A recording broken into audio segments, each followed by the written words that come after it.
Fellow citizens and residents, World Immunization Week 2021 is being celebrated April 24th to 30th.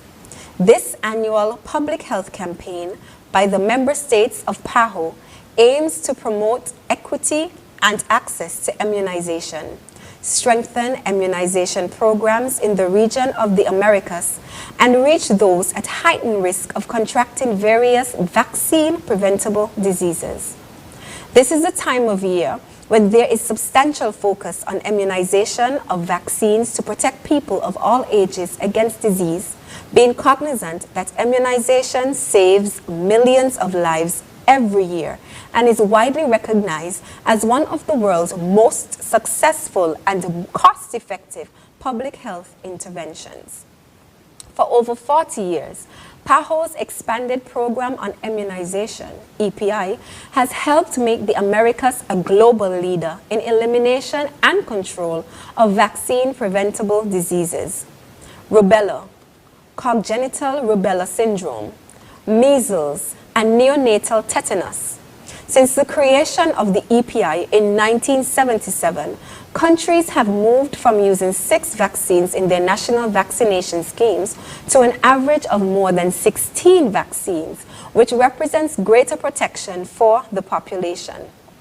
While I am inspired to offer these remarks, and having noted that over 365 million individuals have been vaccinated since the launch of Vaccination Week in 2003, it is extremely disconcerting that there are still nearly 20 million children in the world today who are not getting the childhood vaccines they require to counteract against several dangerous diseases owing to limited accessibility.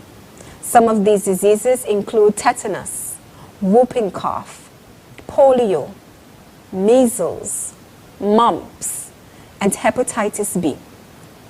Noteworthy to mention is that although many of these diseases are now rare, they can spread again if not enough children are immunized or vaccinated against these diseases. Fortunately, there are safe and effective vaccines to prevent and control illnesses. However, worldwide, too many children miss out on the life-saving power of vaccines.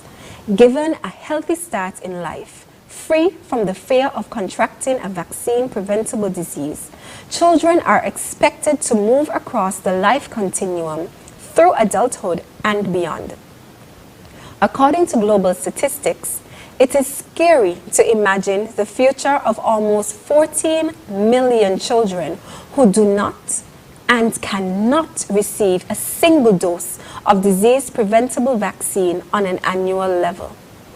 According to the WHO, as of April 2021, almost 70 preventive immunization campaigns in over 60 countries remain postponed due to COVID-19, and routine immunization coverage is down globally, including in the United States. As a global immunization community, we must not lose track of these missed children, and we must close the gaps that hinder the equitable delivery and access to all vaccines in childhood and throughout the lifespan. I am delighted, however, we in the Federation of St. Kitts and Nevis and the Caribbean region by extension have much to celebrate, having achieved a high immunization rate and subsequent elimination of smallpox, polio, rubella, and measles, among others.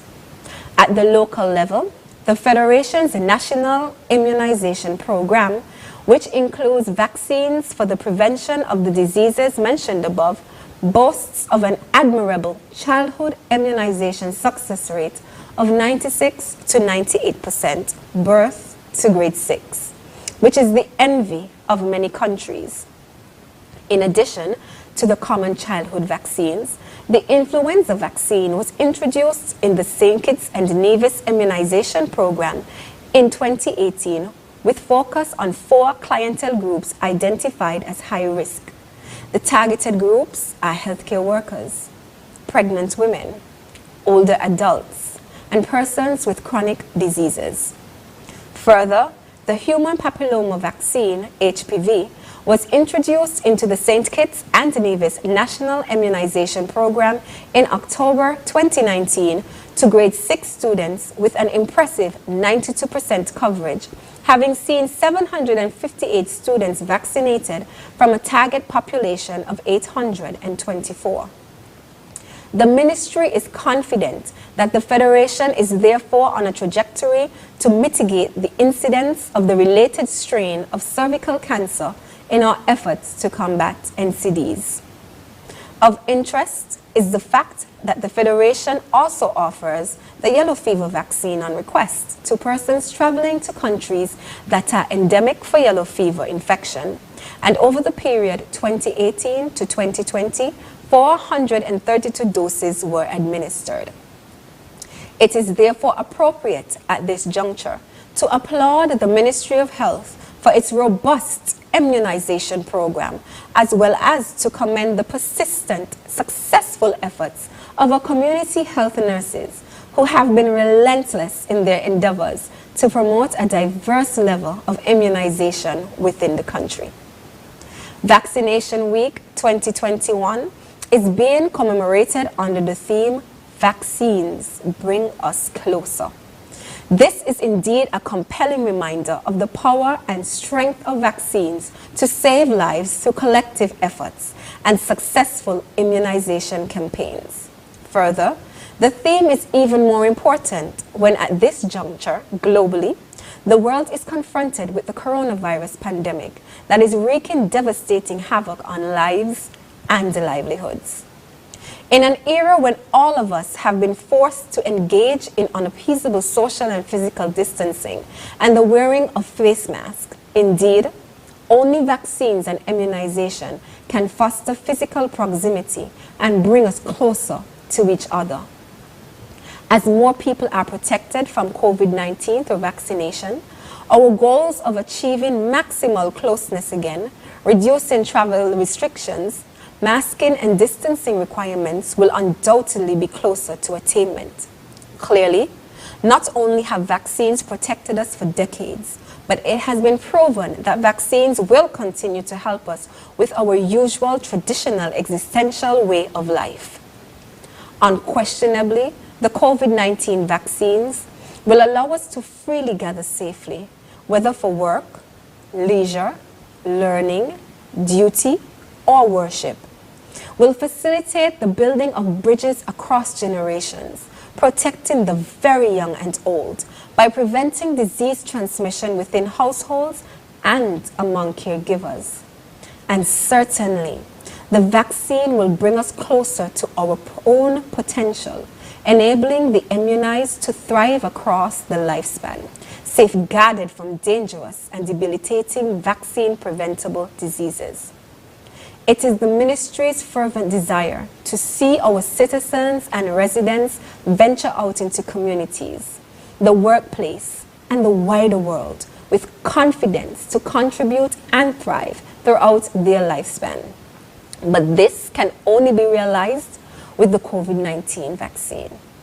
I am very pleased at this particular point, therefore, to affirm the ministry's position relative to the continued adequacy of our health system to effectively roll out the COVID-19 vaccine, especially when the Federation, we already have an exceptional best practice mechanism, the National Immunization Program. It is upon this existing, tested, proven, and excellent good system that our COVID-19 vaccination immunization is based for the efficient administration of the Oxford AstraZeneca COVID-19 vaccine. Clearly, vaccination is not a new concept to our country, and one can conclude with a childhood immunization rate of over 96%, our citizens are accustomed to vaccination. With the COVID-19 vaccine, there will be no difference. Surely, it has become an imperative to depend on effective vaccines to help us turn the tide of this pandemic. However, the tide can only be turned when we reach a large number of our population, no matter where they live, are who they are. If we fail to achieve this, the impact on our health and socio-economic systems will take months or even years to reverse. Consequently, as we commemorate Immunization Week, the Ministry of Health will vigorously engage in its COVID-19 vaccination campaign and remains committed to demonstrate the value of vaccines for the health of children, communities, and the world. Show how routine immunization is the foundation for strong, resilient health systems and universal health coverage. Maintain capacity in vaccination and highlight the need to build on immunization progress while addressing recognized gaps. Conduct successful mass vaccination campaigns safely during the COVID-19 pandemic. Monitor and supervise cold chain and vaccine management, and activities to strengthen community engagement and vaccine confidence, recognizing that doses are limited. Residents and citizens, this week, Vaccination Week, is a time to promote and celebrate the life-saving power of vaccines. Let us approach it with an acute sense of urgency. History has shown us that after wars or epidemics, if we allow large gaps in immunization coverage, vaccine-preventable diseases can emerge or re-emerge. As the clarion call is made for this World Immunization Week, the Ministry of Health is immensely appreciative of the invaluable role of its frontline and essential workers, its partners, caregivers, government, private sector, charitable organizations, and every person, family, and community working collaboratively to ensure that vaccines bring us closer to a vision of a country and a world in which everyone, everywhere, is protected from vaccine-preventable diseases, disabilities, and death. So, let's step it up. Don't wait. Vaccinate. May God bless us all.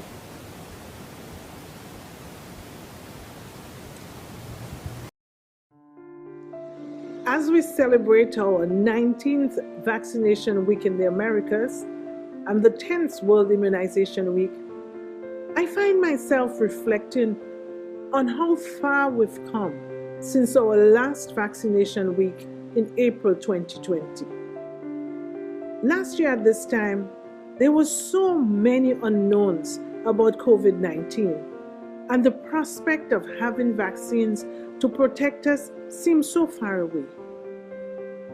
Although 2021 finds us still in the midst of the pandemic, we are now a step closer to regaining some sense of normalcy, and that is due to the momentous development of safe and effective vaccines against COVID-19. The arrival of the COVID-19 vaccines in the region of the Americas has not been what we all hoped it would be. I know how hard it has been to wait for COVID-19 vaccines, especially after the very difficult year that we've had.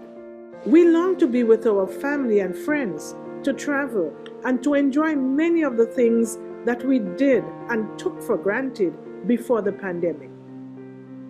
I also know that while some of us cannot wait to be vaccinated against COVID-19, others have concerns about these vaccines. Please note that strong surveillance systems are in place to detect any unusual or unexpected occurrences post-vaccination. However, I implore you to please get vaccinated when it is your turn to do so. Vaccines are a critical tool for protecting us from COVID-19. We are already seeing that fewer people are falling ill, being hospitalized, and dying from COVID-19 in places where vaccination coverage is more advanced.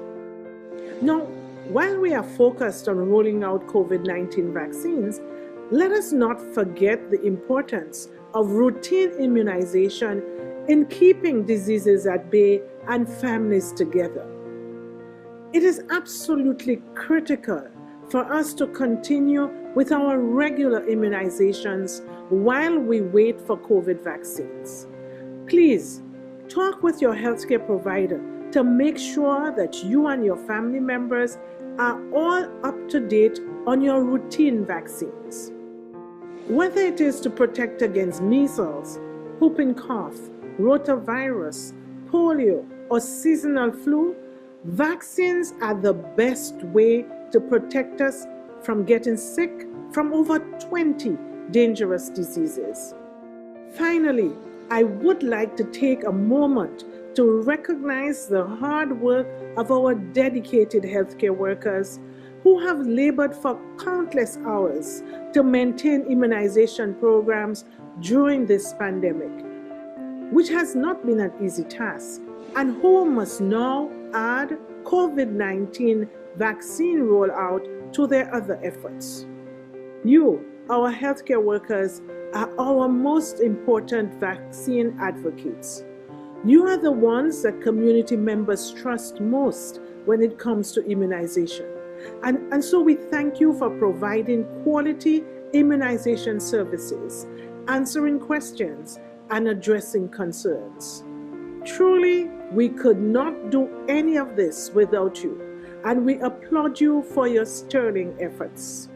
This year, I am grateful that vaccines can bring us closer to a sense of normalcy and closer together. Happy Vaccination Week in the Americas 2021.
You know, it's me, Mr. HE, and I'm here with one message: roll up to roll out.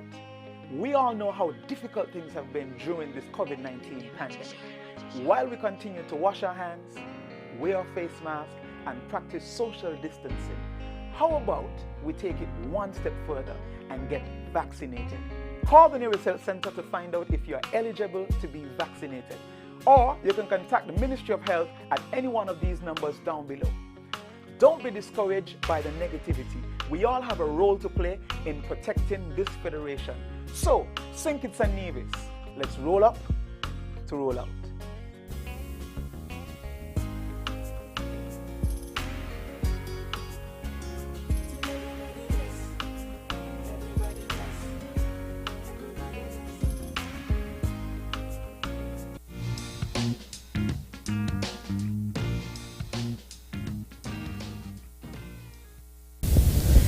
Good evening, everyone, and welcome to this edition of Leadership Matters, which is hosted weekly by the Prime Minister of St. Kitts and Nevis, Dr. the Honorable Timothy Harris.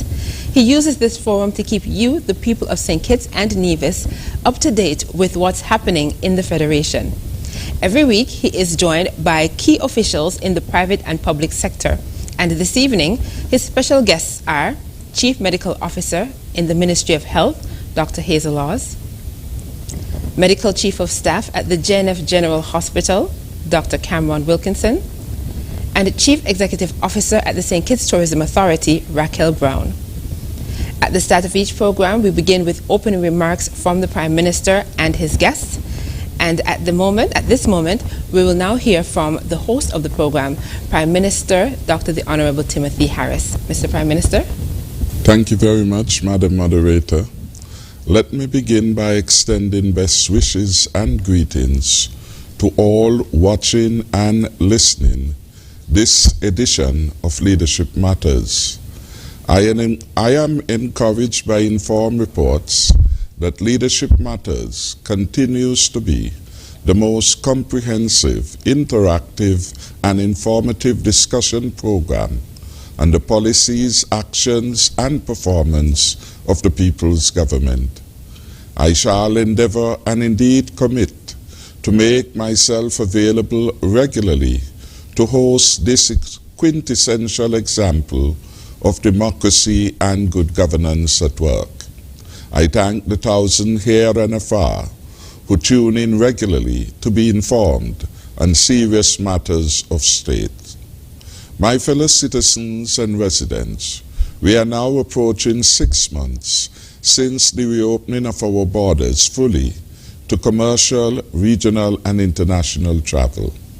As a government, acting on the advice of our experts, we believe we have taken the measures necessary to provide us with the best possible protocols for our continued safety in light of the ongoing dangerous threat of COVID-19. As a result, we have the least number of COVID-19 cases, and all COVID-19 cases are now fully recovered. We recorded no deaths owing to COVID-19, and our health system is functioning reasonably well. I encourage all of us to continue to do our part to be as safe as possible. Please get vaccinated if you have not yet done so. From the full opening of our borders on the 31st October 2020 to April 24, 2021, passenger throughput at our airport was put at 10,994 from 3,191 flights. Global travel is down as a consequence of COVID-19. Tourist arrivals will recover when more persons get vaccinated and confidence in the safety of global travel is restored. Vaccination, of course, is a key factor affecting safety and confidence in travel. We rolled out our vaccination program on February 22nd. Over 12,000 persons have had their first shot of the vaccine. There is a global shortage of vaccines, and some powerful countries are now stockpiling vaccines beyond their own needs. The United States of America, for example, has 60 million doses of AstraZeneca vaccine, which it does not need, and contractual arrangements are reported to be in place for a further 300 million doses of AstraZeneca vaccine. The United States of America recently shared 4 million doses of this vaccine with Canada and Mexico. CARICOM has asked that we in the region be accorded some of that stockpile. Yes, vaccines are scarce globally, and they are of short shelf life. With the countries producing the vaccines insisting now that they must get priority attention, it has become very challenging for small states like those in CARICOM to access enough vaccines in the time frame we need to secure them. In this regard, I must record my thanks to the government and people of India for their generosity in supplying us with some 20,000 doses of the vaccine. We stand in solidarity and strong friendship with India, now being rocked by an unprecedented upsurge in COVID-19 cases. And we urge those countries that can to be very generous in their support to India. Here in St. Kitts, we have vaccines available, and I want to urge our people again to get vaccinated. The longer you delay, it is likely that vaccines may not be available when you decide that you are ready. Now is really the accepted time. Do not wait until you contract COVID-19 at home, at work, or at an event to get vaccinated. Please protect yourself now. The vaccine here is free. In the United Kingdom, in Canada, and the USA, persons are waiting anxiously for their appointment. Here in St. Kitts and Nevis, there is no waiting. You can go to any of the 17 health centers from Monday to Friday from 1 p.m. to 5 p.m. to be vaccinated. Fortunately, too, every Saturday between 9 a.m. to 12 noon, you can go to health centers in McKnight, in Newtown, in Tabernacle, St. Paul's, and Sandy Point.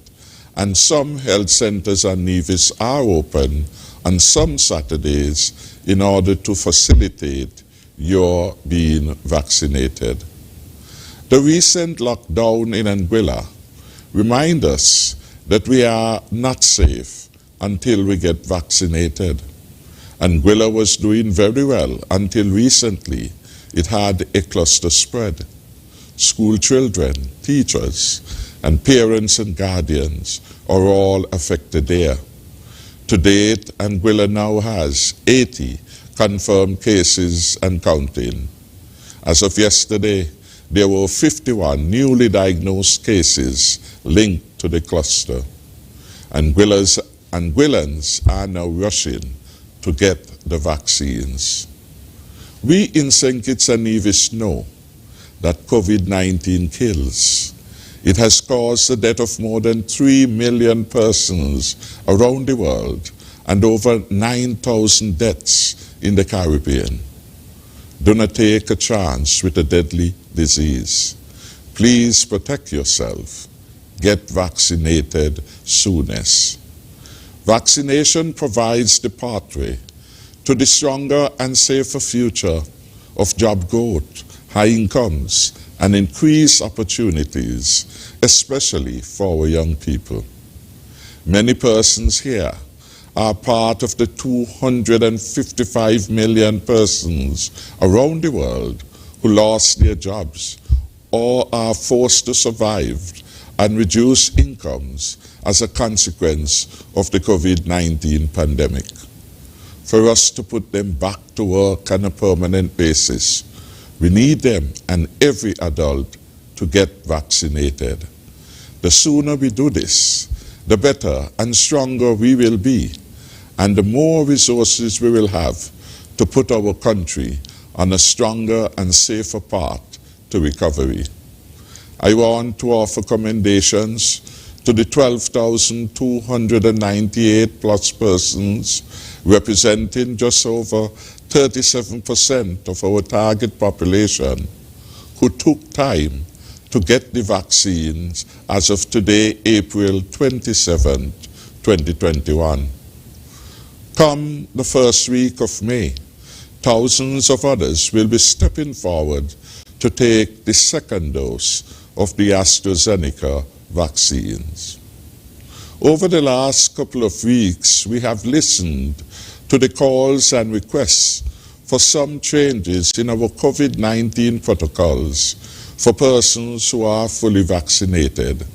That is, those who have taken 2 doses of a 2-dose regimen vaccine. Based on the recommendations of our health experts, my cabinet has approved the following beneficial changes for those who are fully vaccinated as part of our phased response to the evolving COVID-19 situation. Cabinet has approved that we shall reduce the quarantine period currently now in place.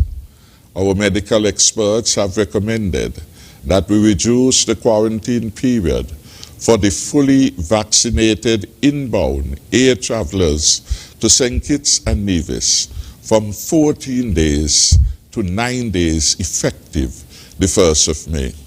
I want to repeat that. The quarantine period for inbound air travelers to St. Kitts and Nevis has been reduced from 14 days to 9 days effective the 1st May 2021. Effective May 20th, fully vaccinated spectators can access venues of amateur and recreational sporting events, for example, football matches, basketball matches, athletic meets, etc. Our Chief Medical Officer will address the conditionality for this, I am sure, tonight. Fully vaccinated cultural and entertainment events can be favorably considered whereby only fully vaccinated patrons are allowed entrance. This has a recommended start date of July 19, 2021. Mixed events, that is, events at which both vaccinated and non-vaccinated patrons participate, these events must continue to adhere to existing protocols. Weddings, for example, funerals, and church services can be considered examples of mixed events where both the vaccinated and non-vaccinated congregate. For those events, the existing protocols remain as they are now. Additionally, it is anticipated that the first cruise ship will return to St. Kitts and Nevis on or about the 17th of July 2021.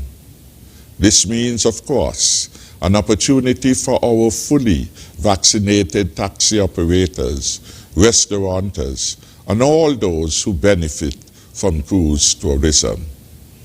A speedy rollout of our vaccination program can yield much more economic and broader societal benefits for us here in St. Kitts and Nevis.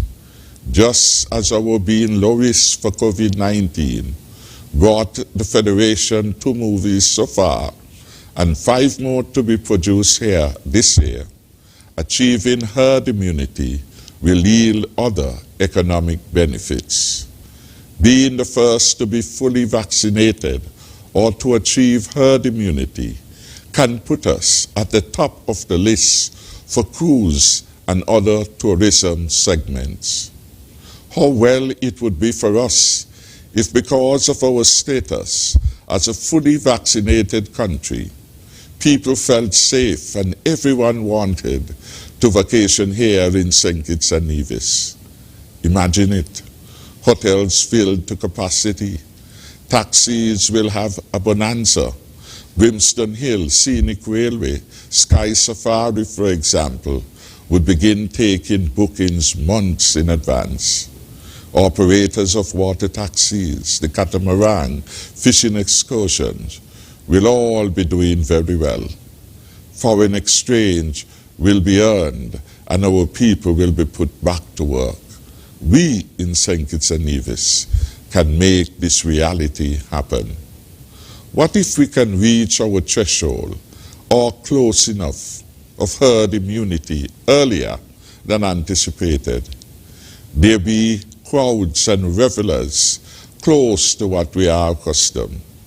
I am sure that Wasim Richards can put together something extra special for his 4-in-1 fete, currently not on the calendar. And if we were all vaccinated, we could think about a healthy crowd of enthusiasts at the Nevis Athletic Stadium for Culturama Games. Imagine us in September, back to gathering at Warner Park in St. Kitts and the El Comida Willard Park in Nevis to watch the parade and celebrate our nation's independence. Think of our upcoming Sugar Mass 50. We can have the return of Cooler Fete, Inception, and Juve.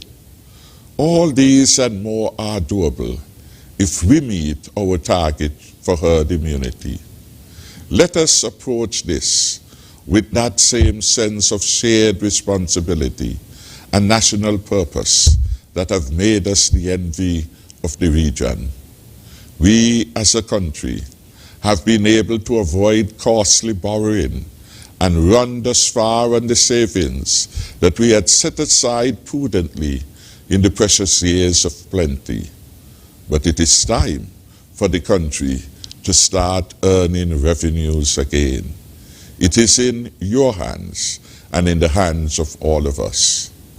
Tonight, I want to especially welcome the panelists on tonight's edition. We have with us our Chief Medical Officer, Dr. Hazel Laws, and our Medical Chief of Staff, Dr. Cameron Wilkinson.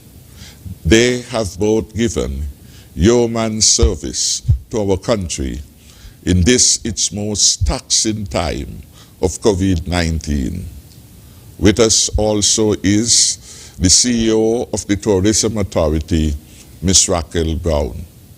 Our tourism plant is the last key sector of our economy to get on the path of sustainable recovery. We will learn more about the plans for the future from Mrs. Brown's presentation.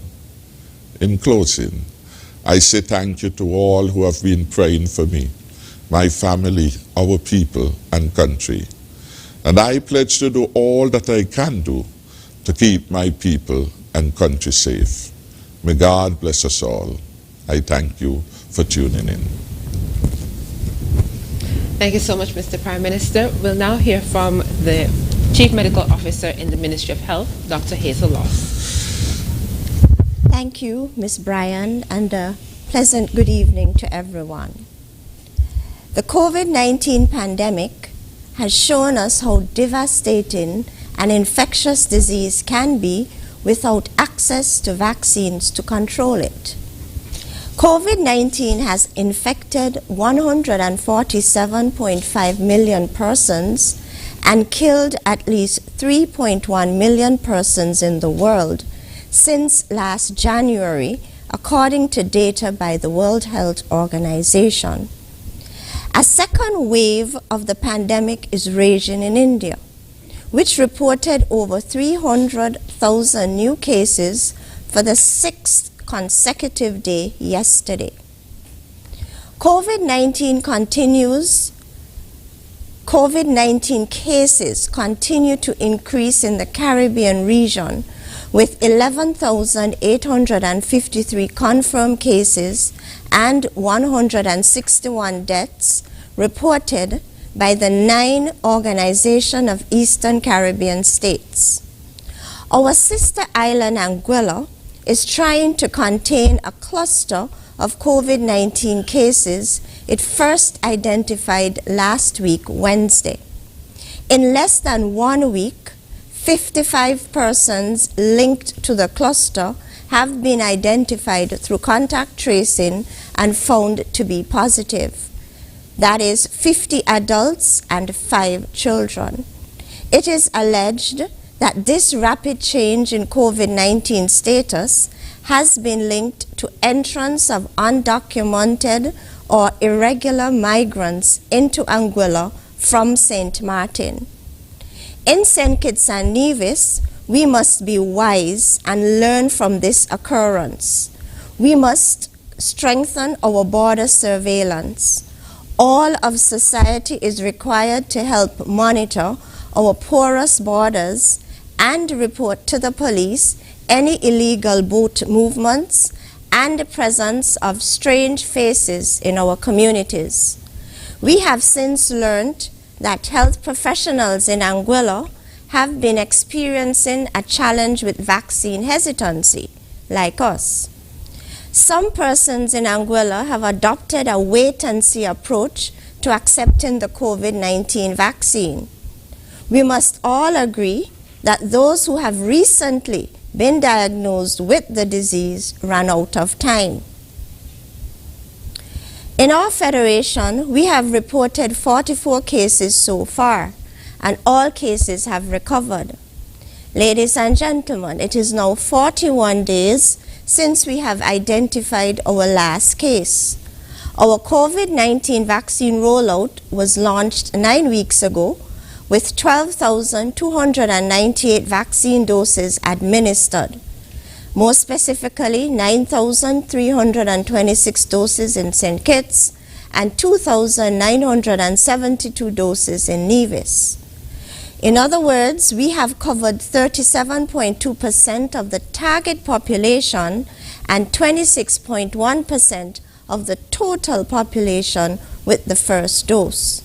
Please note that the vaccines have a limited shelf life, and our goal is to use up all the vaccines by the end of June. Today, vaccines are our best hope in ending this pandemic and rebuilding our local economy, the economy in the region, and that of the rest of the world. Over 20 years of coronavirus research and substantial public and private financial support paved the way for the development of COVID-19 vaccines that are presently on the market. During this week, Vaccination Week in the Americas, the spotlight will be on the COVID-19 vaccines. Vaccination Week in the Americas is being celebrated between April the 24th to 30th under the theme, Vaccines Bring Us Closer, #GetVax. This year's awareness campaign will highlight the value of COVID-19 vaccines and all vaccines in preventing infectious diseases, maintaining health, and bringing people together. What are the benefits of the AstraZeneca-Oxford vaccine? The Oxford-AstraZeneca vaccine was approved by the WHO for emergency use listing. The AstraZeneca-Oxford vaccine is effective. It is effective in preventing the disease. It provides you an 83% risk reduction in contracting COVID. It is effective in preventing severe COVID, and it's effective in preventing death from COVID-19. The AstraZeneca-Oxford vaccine works well in older people. Results from the US study confirmed vaccine efficacy of as high as 85% in those over 65 years after 2 doses given 4 weeks apart. The AstraZeneca-Oxford vaccine provides protection against the emerging SARS-CoV-2 variants. There is high vaccine efficacy against the UK variant, and it provides some protection against the other 2 variants, the one from South Africa and the one identified in Brazil. The latest scientific information suggests that the AstraZeneca-Oxford vaccine reduces transmission of the SARS-CoV-2 virus, but more data is required to determine the true extent of the reduction. Researchers in Israel and the UK estimate that there is approximately 60% reduction in one's ability to transmit the SARS-CoV-2 virus post-vaccination. We are awaiting more scientific data regarding reduction in transmission after you would have been vaccinated. This vaccine has a wide global reach. Some 142 countries globally have received and are receiving millions of doses of this vaccine through the multilateral COVAX facility. Our aim is to empower you, the people, with the latest information about the benefits of the COVID-19 vaccine such that you can make an informed decision. The goal is to increase demand for and acceptance of the vaccine. In the Federation, we would like to attain the herd immunity threshold by vaccinating 70% of the population at the soonest. However, if we continue at the present pace, it will take us a few years to achieve this goal, and our economy would be decimated by then. Ladies and gentlemen, be empowered and accept the vaccine. Hashtag vaccines work. Hashtag do not wait, vaccinate. I thank you. Thank you so much, Dr. Laws. We'll now hear from the Chief Medical Staff at the JNF General Hospital, Dr. Cameron Wilkinson. With the current rate at which the vaccinations are being rolled out, we will not reach herd immunity by October as previously projected. If we open up the country before reaching herd immunity, we will be absorbing risk with the distinct possibility of the return of the virus and the development of community spread, as persons will not be adequately protected. If we get an overwhelming proportion of the population vaccinated before the scheduled opening, the virus will have nowhere to go, even if it returns. The hope was that, provided with the information about safety and efficacy of vaccines, persons would voluntarily come forward and do the right thing and get vaccinated. 12,298 persons have already done the right thing and taken their first shot. 20,739 more persons need to hasten their steps and follow the example. The question I would like to ask is, can a case be made for mandatory vaccination or the use of coercion or force in getting persons to do the right thing? My reference is from the Journal of Medical Ethics from the University of Oxford. Mandatory vaccination is typically justified on the grounds of harm to others. From a public health perspective, the use of coercion and restriction of liberty is considered when an infected individual runs the risk of harming others. Getting vaccinated benefits the individual and helps in preventing disease transmission. If the benefits are only to the individual, it is more difficult to support a mandatory vaccination policy. There is a strong case for making any vaccine mandatory or compulsory if 4 conditions are met.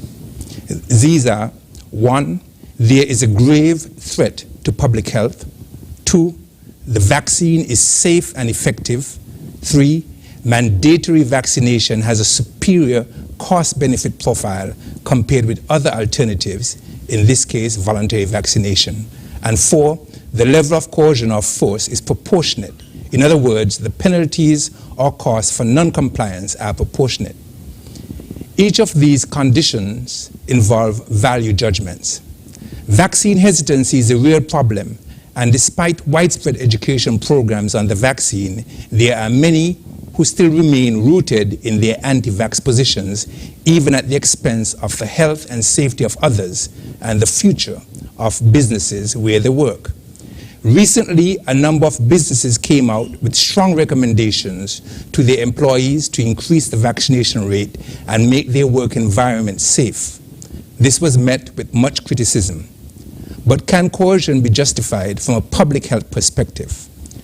Let us examine each of these 4 hurdles that need to be crossed and see if a case can be made from a public health perspective for organizations, businesses, or even government to nudge persons in the direction of getting vaccinated. 1, is there a grave threat to public health caused by the virus? So far, there have been over 3 million deaths attributed to COVID-19. The case fatality rate can be as high as 4%. Even among survivors, there are long-term consequences for those who have been infected but survive. The immunity from natural infection is also not lifelong, as is the case in some diseases. Therefore, survivors can be reinfected if they're not vaccinated. In addition to the public health crisis we now face, the long-term COVID-19 health implications may present a grave future public health problem. We saw last year how the health systems in Europe and North America were overwhelmed, and now how India's health system is on the brink of disaster as it struggles to contain the virus, with hospital resources being stretched by COVID patients and basics like oxygen running short. We see how overnight Anguilla went from 0 to 55 active cases and are now on a 14-day lockdown. There is therefore no doubt that COVID-19 is a grave threat to public health and at a moment's notice can overwhelm our health system. 2, are the vaccines safe and effective? Globally, more than 1.04 billion doses have been administered thus far, with a significant reduction in hospitalizations and deaths in some countries. The vaccine we are using here is the Oxford AstraZeneca vaccine, which has been through 3 stages of clinical trials and has been found to be safe and effective. Over 34 million doses have already been administered in Europe alone. The efficacy is 76% after the first dose and rises to 82.4% after the second dose. It's 100% effective against severe disease and hospitalization after 2 doses. There were reports of 220 persons developing clots out of 34 million persons in Europe, at an incidence of 1 for 153,000 doses given, if all these cases were actually attributed to the vaccine, but this has not been proven. In the ideal world, one would like a vaccine to be 100% safe and effective with 0 risk, but that is not possible with any vaccine or medication. We therefore say that the benefits way outweigh the risk. These benefits include preventing disease in individuals, preventing severe disease, hospitalizations and deaths, effectiveness in reducing community spread, decreasing caseloads to prevent exhaustion of the healthcare system, and the protection of children and older adults who cannot be vaccinated for medical reasons. All experts have concluded that the vaccines available, including the AstraZeneca vaccine, are safe and effective. 3, is mandatory vaccination better than the alternative, which is allowing persons to come forward voluntarily? The popular position is that we do not need mandatory vaccination because people are self-interested and altruistic enough to come forward for vaccination. It is therefore hoped that we will reach herd immunity without mandatory vaccination. Here in the Federation, we need to vaccinate 33,037 persons to reach herd immunity threshold of 70%. How fast we reach herd immunity is also important. In a pandemic, time is lives. We do not have any active cases now, but it's only a matter of time before the next case arrives with the possibility of community spread, as we see in almost every other country around the world. The longer it takes to reach herd immunity, more persons will become infected, severely ill, and may die from the disease once the virus returns. Even when national herd immunity is achieved, local areas can fall below that level over time, causing outbreaks. This is especially likely to happen where persons opposed to vaccines tend to gather in clusters. So ideally, we need better than herd immunity to ensure that people are protected both over time and in every place. Based on the current rate of vaccinations, there is good reason to doubt whether a policy of voluntary vaccination will be good enough to get us to herd immunity in ample time. We, however, continue to expand our education program with targeted messaging to get persons on board voluntarily. And the 4th hurdle, coercion is proportionate. In public health ethics, there is a familiar concept of the least restrictive alternative. The least restrictive alternative is the option which achieves a given outcome with the least coercion and least restriction of liberty. A modest penalty for not being vaccinated in a grave public health emergency could be justifiable. For example, restriction of movement of unvaccinated individuals can be justified in the interest of public health. We have seen this already being implemented with requirements of being fully vaccinated to be able to travel, or reduced or no quarantine periods for vaccinated travelers in some countries, or being vaccinated a requirement to attend mass gatherings. So how great a sacrifice or loss of liberty can be justified? A decision to have only vaccinated spectators at the Caribbean Premier League to be held here in August is justified, as it will significantly reduce the chance of this becoming a super spreader event. The decision to only have fully vaccinated individuals at other sporting events like football, basketball, and athletic meets is also justified in the interest of public health. The cost to an individual is small in the act of getting vaccinated, but the benefits to all are tremendous. Also, the harm to others by choosing not to get vaccinated is large. For some, the ultimate cost is their life. There is therefore a moral obligation to get vaccinated. Individually and collectively, we have a moral obligation and duty to get vaccinated so businesses can return to normal, so our lives can return to normal, so our country can return to normal. While being vaccinated remains an individual and voluntary decision that is free of cost, lockdowns and curfews to contain community spread caused by one's irresponsible actions are mandatory and come at great cost to the individual and society. There is therefore a strong case to be made for organizations, businesses, and governmental departments to use some level of coercion to help hasten the march towards herd immunity. Our tourism sector, for example, cannot safely open if the port workers, hotel workers, taxi drivers, and restaurant workers are not fully vaccinated. Teachers who choose not to be vaccinated should not be putting the lives of kids they teach at risk, as these kids are not eligible to be vaccinated and remain vulnerable to the disease and are dependent on the adults around them for protection. Persons working in institutions like prisons and nursing homes have a moral responsibility to do the right thing and get vaccinated as a matter of urgency, as their inaction can lead to cluster spread in these institutions where they work. Healthcare workers and other essential workers who are in regular contact with the general public have a moral responsibility to protect themselves and those who they serve through vaccination. Our security forces, the police and the army, who made an oath to protect us, should all first protect themselves by getting vaccinated. We can all see, therefore, that there is a strong case to be made from a public health perspective to mandate vaccinations for certain sectors of society. We, however, continue to urge persons to come forward voluntarily to protect themselves and others.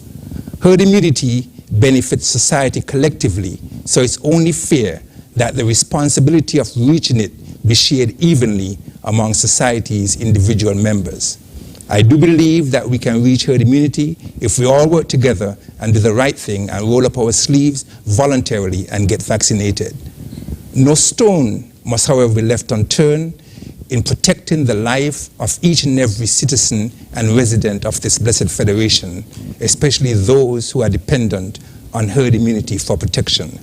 Let us put country above self and protect those who cannot protect themselves and get vaccinated. I thank you. Thank you so much, Dr. Wilkinson. And just a slight correction to my introduction for you earlier, that should be Medical Chief of Staff at the JNF General Hospital. We'll now hear from the Chief Executive Officer at the St. Kitts Tourism Authority, Raquel Brown. Good evening, everyone. Thank you, Honorable Prime Minister, for allowing me back this evening. We're at this time in the global space, adjusting to still so much and learning so much about the pandemic.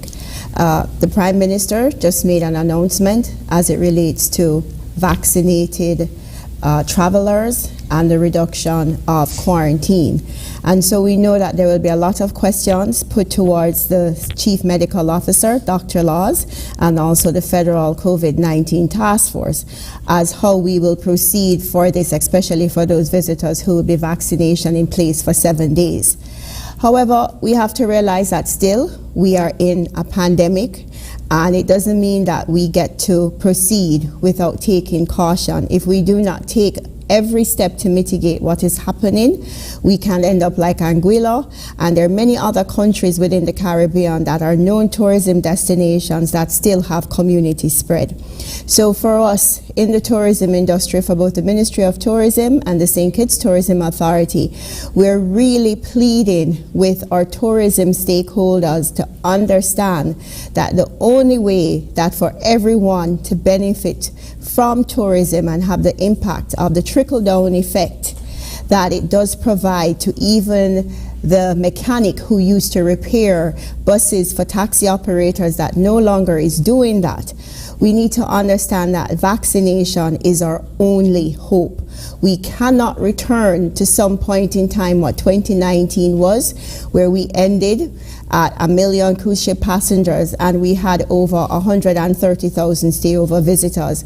For us to go back to those days of 2019, we have to look to an answer, and the answer that we have only available is vaccination that will allow tourists to come here, enjoy themselves, to reduce the risk of our nationals and our residents from exposing themselves to persons high risk and also themselves being at risk.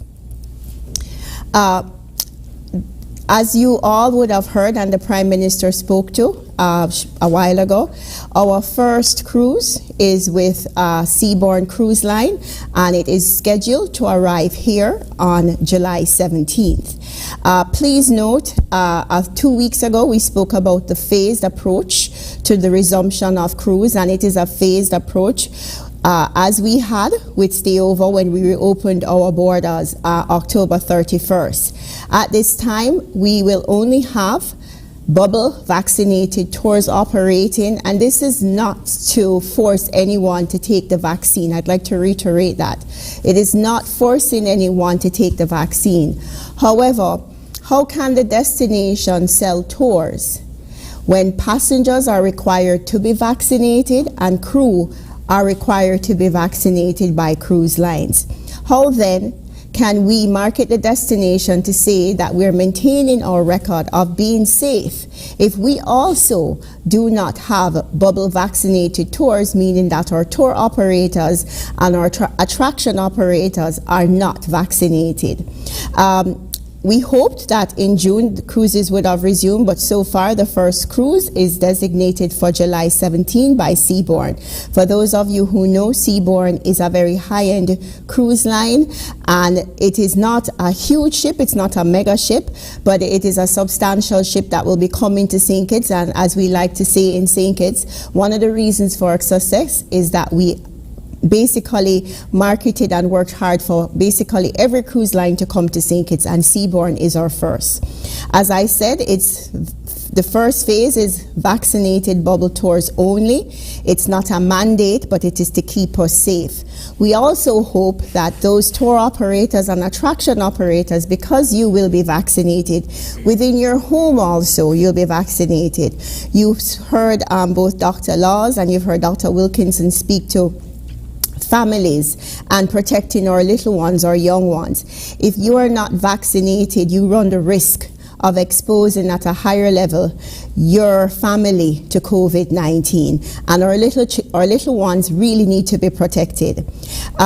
We've also, in our discussions to ensure that we keep all communication clear, all cruise lines coming into the Federation are to have the discussions with the Minister of Tourism, Minister Lindsay Grant, or through the St. Kitts Tourism Authority. Also, under the guidance of the Chief Medical Officer, all crew and passengers, I will reiterate, over 18 years old must be vaccinated. For those persons who are under 18 children, they must have a negative RT-PCR test taken 72 hours prior to home port departure. And also this will be also applicable to all crew and passengers. The home port for Seabourn is Barbados, and they, at this point in time, they are ensuring that their crew will be vaccinated. As per the guidelines through our CMO and CARPA, the equivalent of CDC, the approved vaccines for persons coming by cruise at this point in time are AstraZeneca, Moderna, Pfizer-BioNTech, and Johnson & Johnson, because it was recently reapproved. Please understand that all travel approved tours and attractions, we know that within the industry we may have larger businesses, but they also do subcontract out their work to smaller taxi and tour operators over the years, because we have done so well with cruise. Those subcontractors will also have to be vaccinated.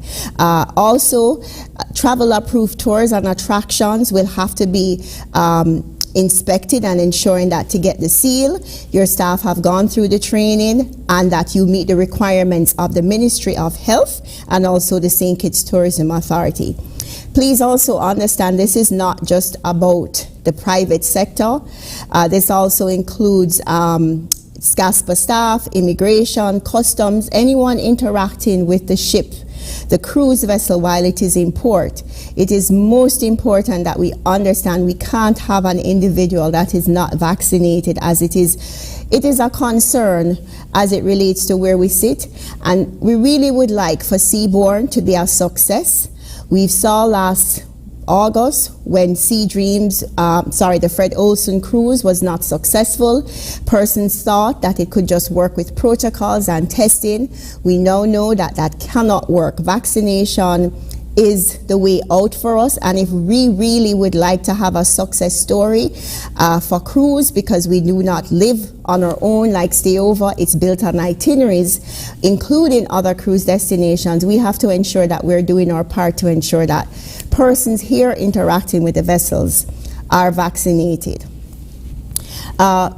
We are also encouraging for employers, tour operators, those persons who own their own businesses, to please do random testing, and this will be guided by the CMO and the guidelines at the employer's or the owner's cost. This is for your vaccinated staff only. For taxi operators and attraction owners, we also say that please consider at this point in time what the testing requirements are going to be, what the quarantine requirements could be, what isolation for your staff. These are now costs that must be taken into consideration as we're moving to reopen cruise, and also with now the acknowledgement of, the reduction of the quarantine from 14 to 9 days. This is very, very important, because for the next couple of years we're living with COVID, and we have to understand that this is going to be a cost that speaks to the operations of whatever your tourism entity is. It cannot be excluded. So we're really asking taxi and tour operators, as we transition through this period of continuing the phased approach, because we are open but with new requirements and with cruise, to take into consideration what is happening. We have agreed to work with the Ministry of Health and other government entities to see if we can also get a discounted rate for JNF for the COVID-19 testing, and then also speak to our private sector for those locations that have quarantine. What can we do for the tourism sector? We're in a difficult situation for those persons who we understand. There could be medical reasons, there could be personal reasons. They do not want to take the vaccine. We have to understand, and we'll take that in stride. However, we are also saying that that requirement is, as per the guidance of the CMO, there will be regular RT-PCR testing, and that will be at the employee's cost to work.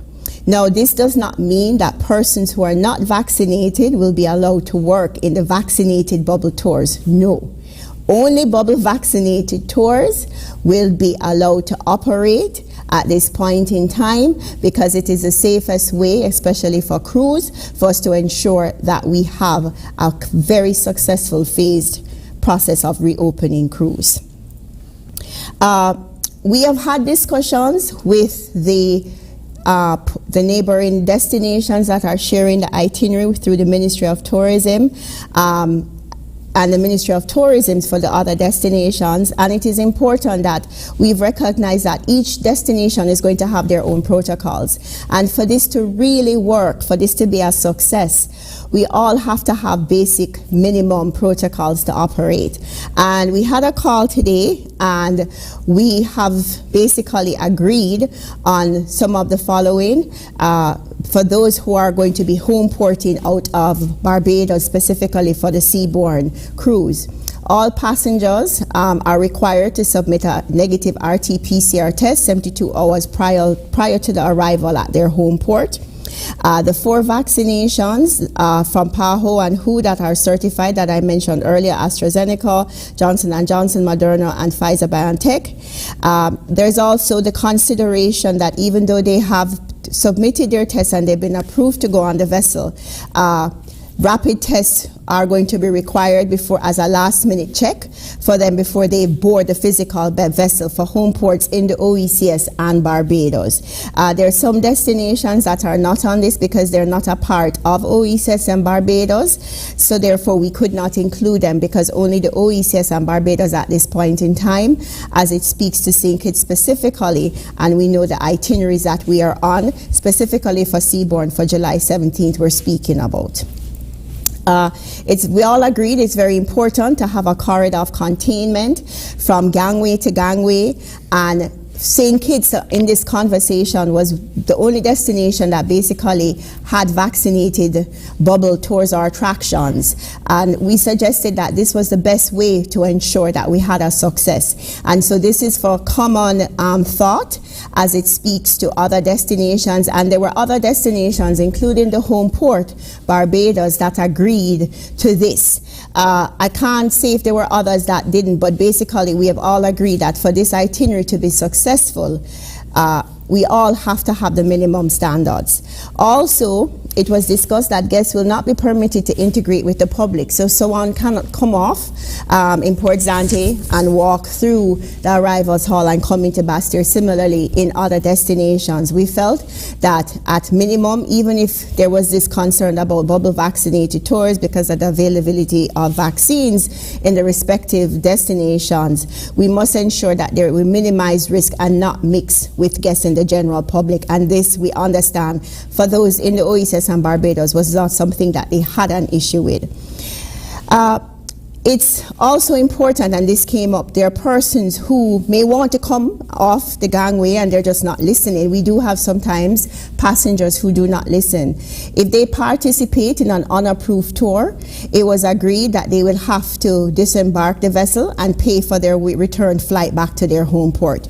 It would not be at the cost of their agent nor the destination. And this was to encourage cruise passengers to adhere to bubble vaccinated tours. I welcome, and I'm sure many persons in the tourism sector, the 9-day quarantine process, mandatory process. And at this time, we have been promoting the destination in the marketplace from April 1st. There has been a lot of interest in St. Kitts and Nevis respectively. However, there were just concerns about the quarantine and what it entailed. However, at this point in time, I'm glad that we did take the initiative to start the promotion on April 1st. It will run until September 5th, the Labor Day weekend. So we have a huge travel window, and persons now, I believe, with the reduced quarantine period, and hopefully those persons staying 1 to 7 days, we will see what the CMO comes back and advises what is permissible in terms of tours or anything at all possible.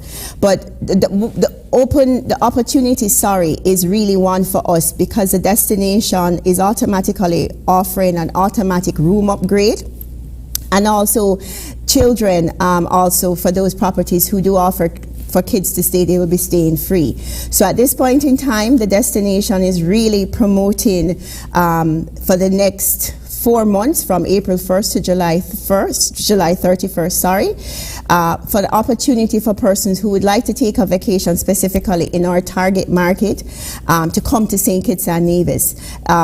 Fortunately, I think it's well timed. A lot of persons also in the U.S. are looking for places to go post Memorial Day. It's been summer, many families have not taken a vacation. St. Kitts and Nevis, we've been doing a lot of PR in the marketplace.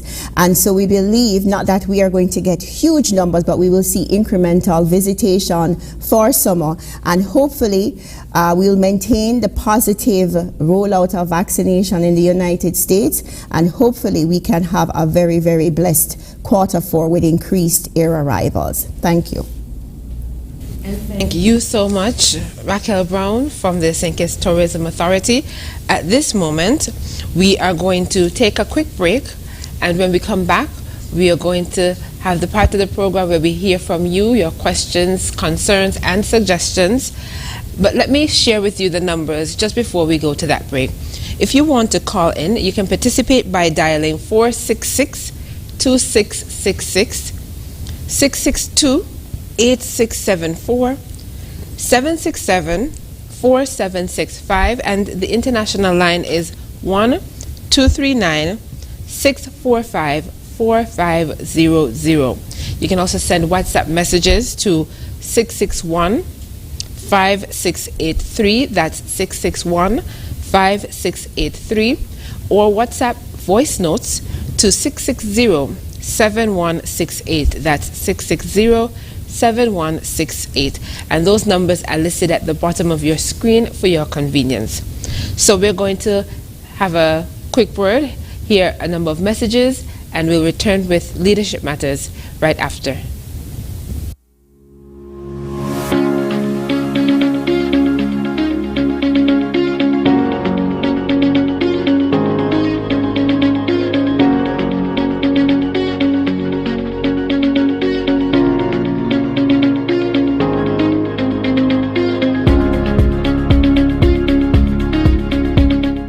St. Kitts and Nevis, let's roll up to roll out. It's our best shot.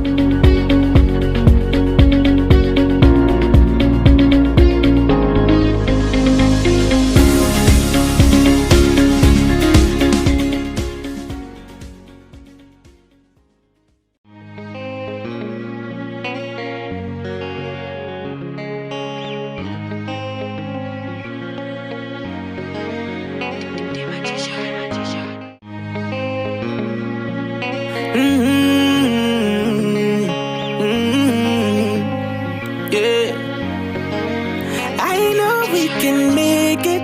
It's only just a phase. Once we're vaccinated, and everybody gonna be safe. Everybody gonna be safe. One kind, yeah. One people. We are roll up to roll out, yeah. Cause no man's alone. Do what's right, alright. Cause I love you, brother, my sister. And we're in this together, my sister, my brother. I don't wanna lose you. I love you too much. I think it's better for us, yeah, yeah. It's better for us, yeah. I don't wanna lose you. I love you too much, yeah, yeah. It's better for us. Tell your mommy to roll up, to roll out. Bless up, Dejo here, and I'm doing my part in the fight against COVID-19 by following all safety protocols and, most importantly, rolling up my sleeve for the vaccine. So I'm encouraging you to do the same, because that's our best shot of protecting ourselves, our family, and our friends. So don't wait, vaccinate. Let's roll up to roll out.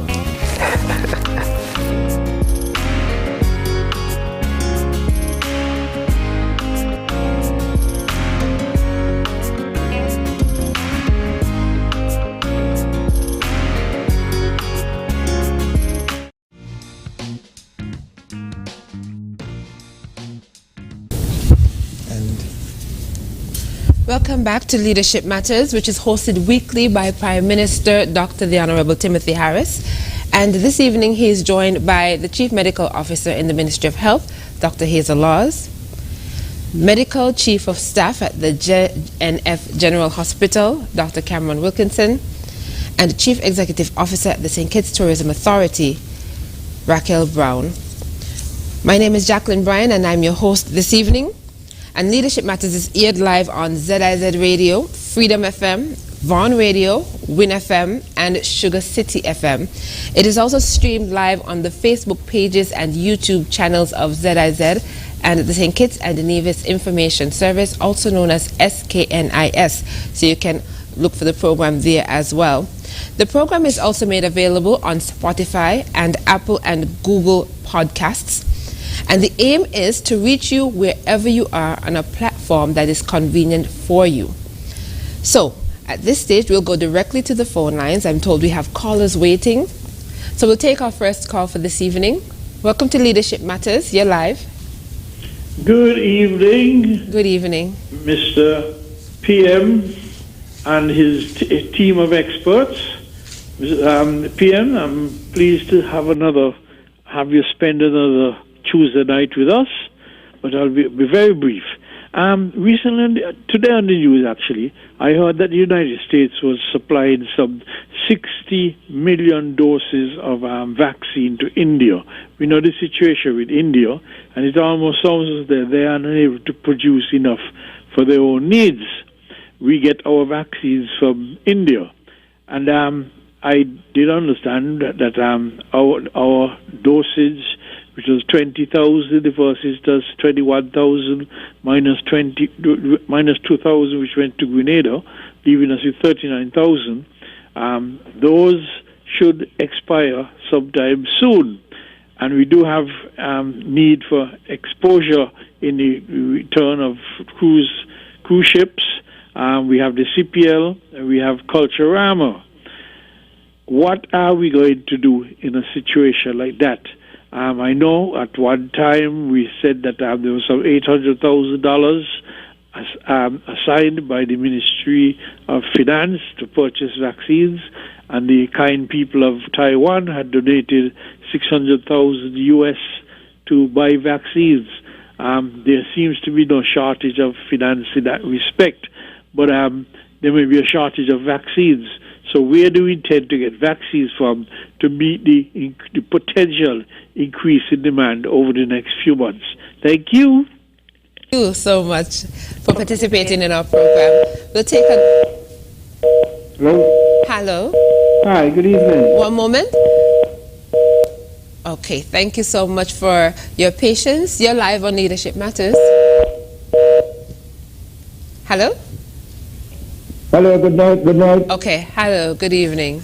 Yeah, good evening, Jackie. Good night, Miss Brian. And good night to the Honorable Prime Minister and the strong, good doctors, them, and the lady from the tourism department.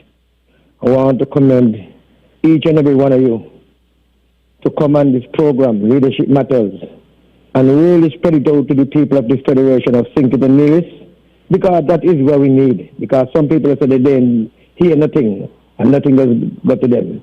Now, Mr. Prime Minister, I want to commend you and your cabinet for the strong work you all is doing in this crisis of this pandemic. I cannot say no better, I cannot do no better, and just say that to you all. You understand? You're doing a wonderful job.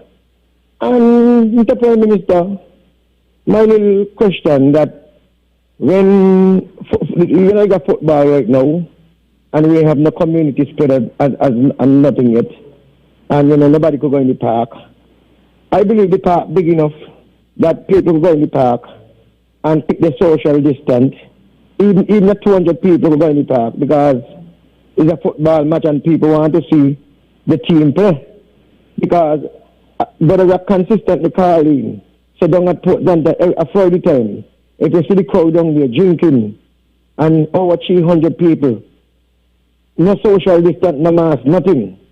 I believe that they're going to the park, but they're going to know what the football game and enjoy themselves.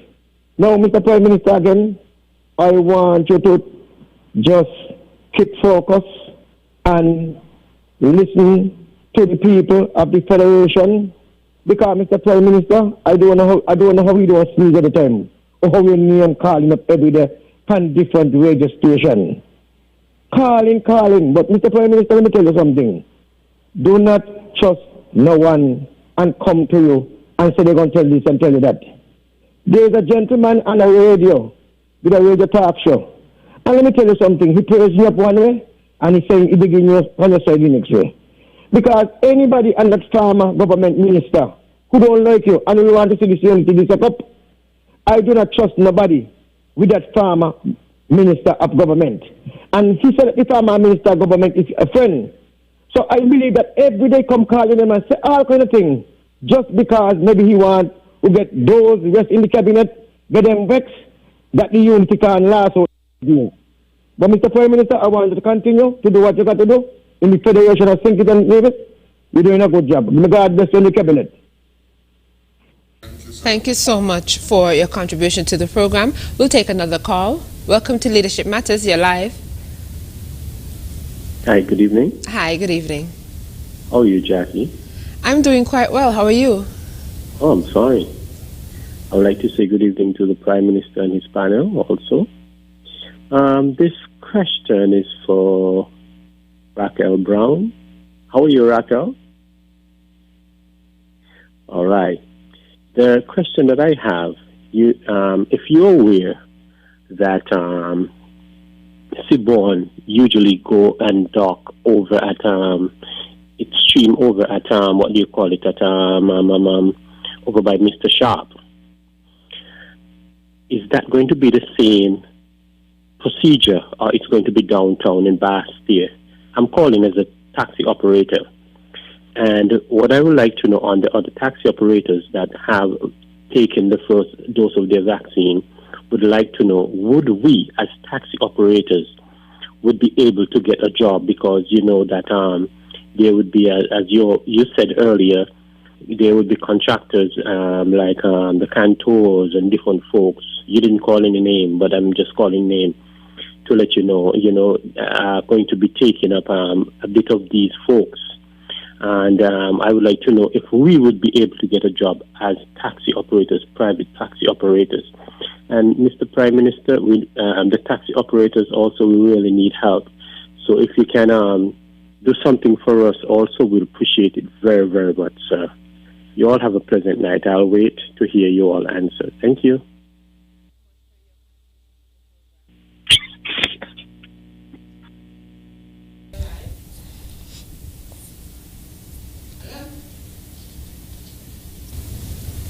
Okay, we can take another call if we have any other calls.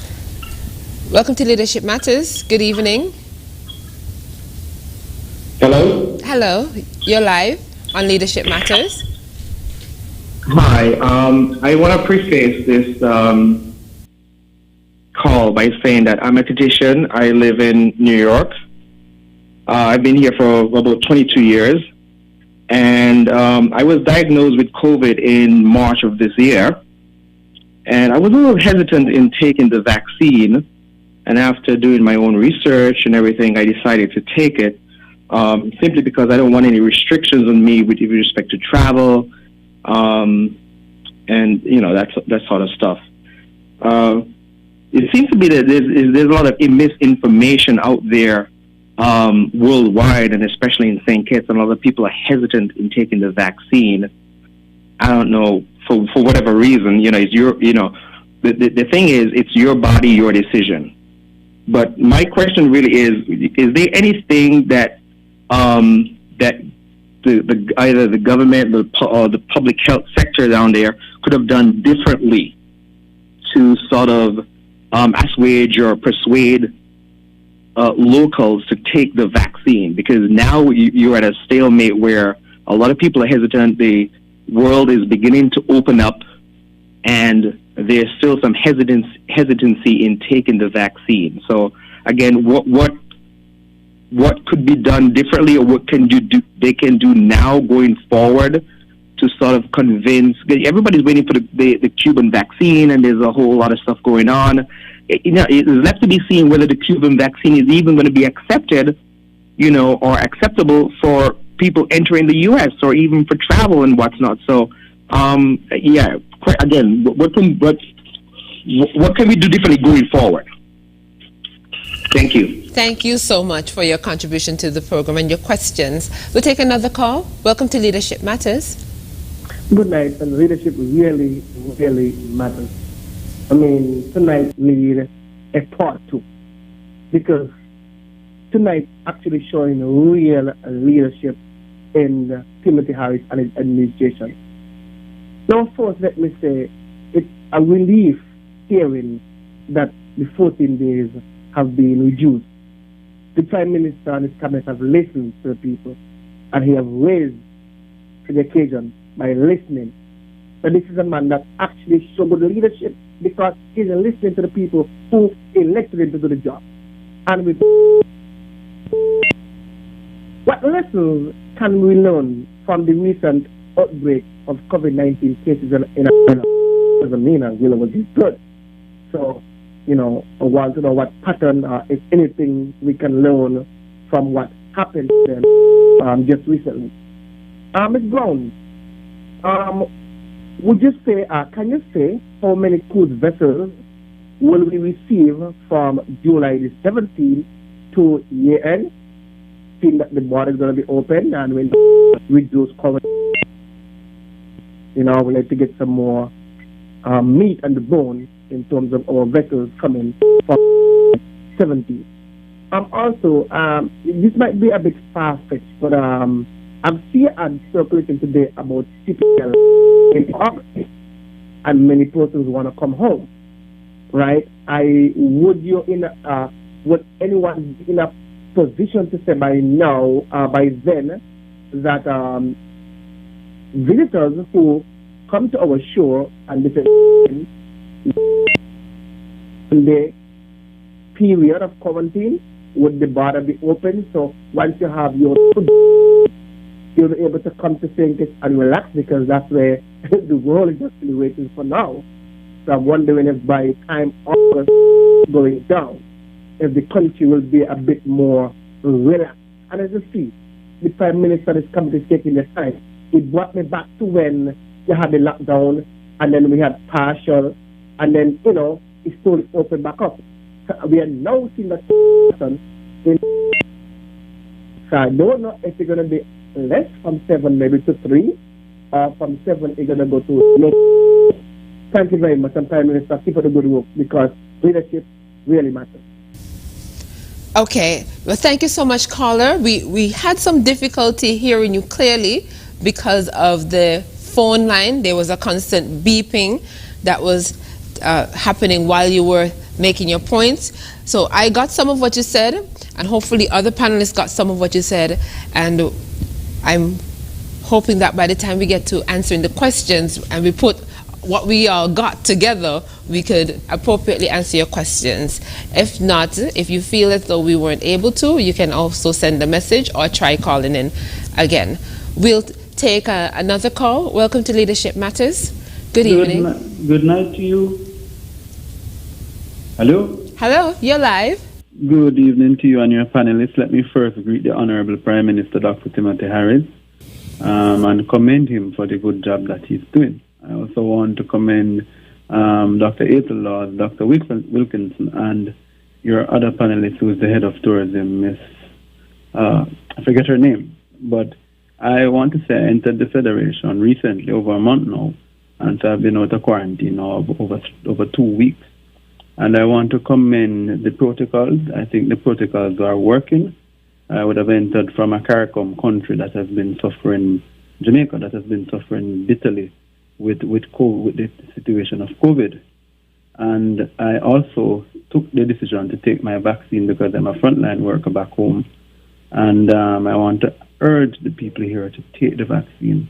It's not something that everybody wants to go ahead and do, but it is something that is going to save lives. I have seen and known friends back home who have died whilst I was in quarantine just because of COVID. Our hospitals are flowing. The bed, we have no bed capacity. And I think Dr. Laws and Dr. Wilkinson could confirm this coming out of the Ministry of Health back home.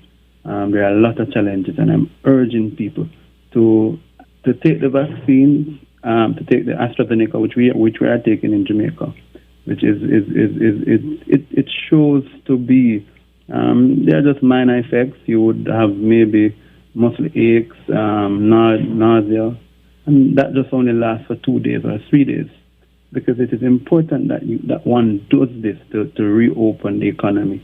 If you want your jobs, let's take a jab.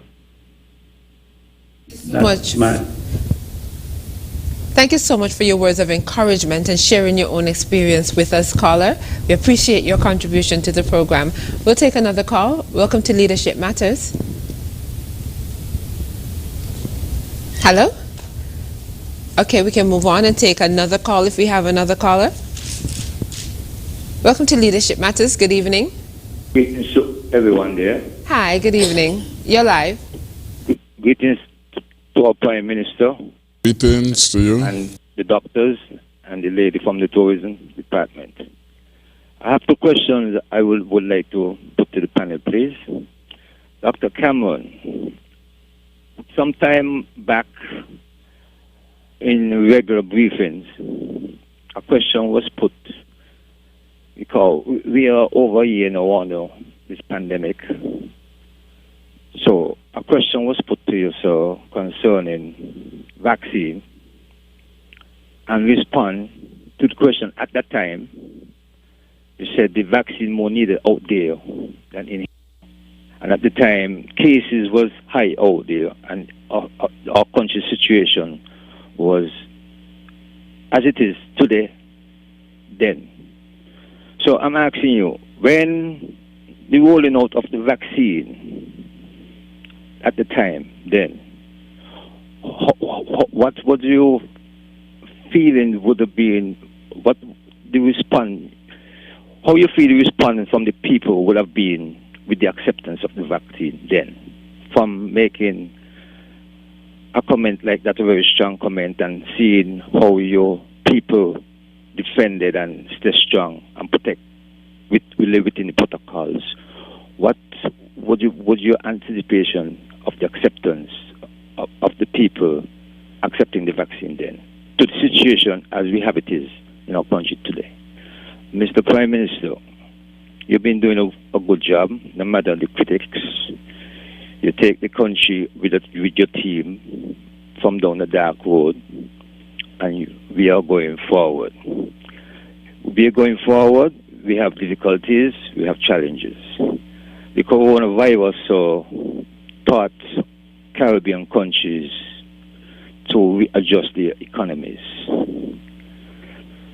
I'm asking you, sir, within the time of the coronavirus, do you feel we are putting ourselves in a position to diversify our economy instead of just a dependency on service tourism?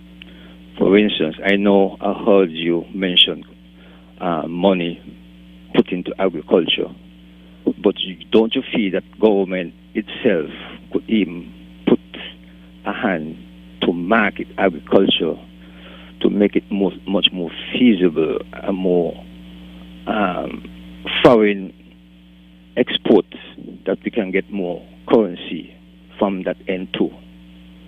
That's the question I'm asking you, sir. Do you feel that we are diversifying our economy in a consistent way? Because in the Observer some time ago, the Premier of Nevis, she was asked a question concerning cannabis, and it captioned, "Slot on cannabis industry had cost us potential investors."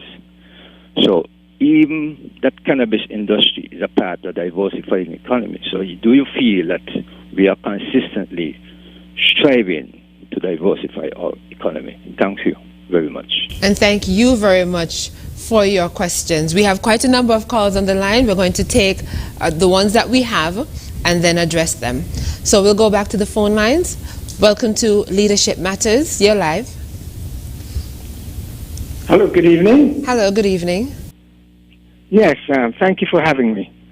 I heard a gentleman ask not too long ago, what can we do in order to get those who are hesitant to be vaccinated? Well, I have a very short information that I'd like to share. We do have voters' ID for those who want to pass the vote for elections. If they do not have a card, they cannot vote. So those who intend to prohibit the government from moving forward issue a vaccination card, and those who decide that they do not want to be vaccinated that cannot get a vaccination card, and those who have the card will be allowed to participate in things that includes where you have to be vaccinated. It's just that. You have to just put your foot down and do what is required. They will have to be barred from certain football games and all those kind of things, anything with great crowds, or they will come across with tourists. So that's my input into it. Thank you so much for sharing your input with us. We'll take another call. Welcome to Leadership Matters. Hi, good night. Yes, I have a question, right? Now, my question is tonight, you're talking about if people get vaccinated, they would be allowed to go to like the games and everything like that, right? Now, remember now, some people have severe allergies and they cannot take the vaccine because of the peg. I'm one of them. Now, I'm a person who likes to entertain and dress up in mascot costumes. Now, if I decide, since I can't take the vaccine, would it be possible if I get a negative test? Can you folks make like an exception for me if I since I can't take the vaccine because I'm allergic to the peg? Can you make an exception to allow people with severe allergies, if they take a negative test, to go in to see the game? Okay.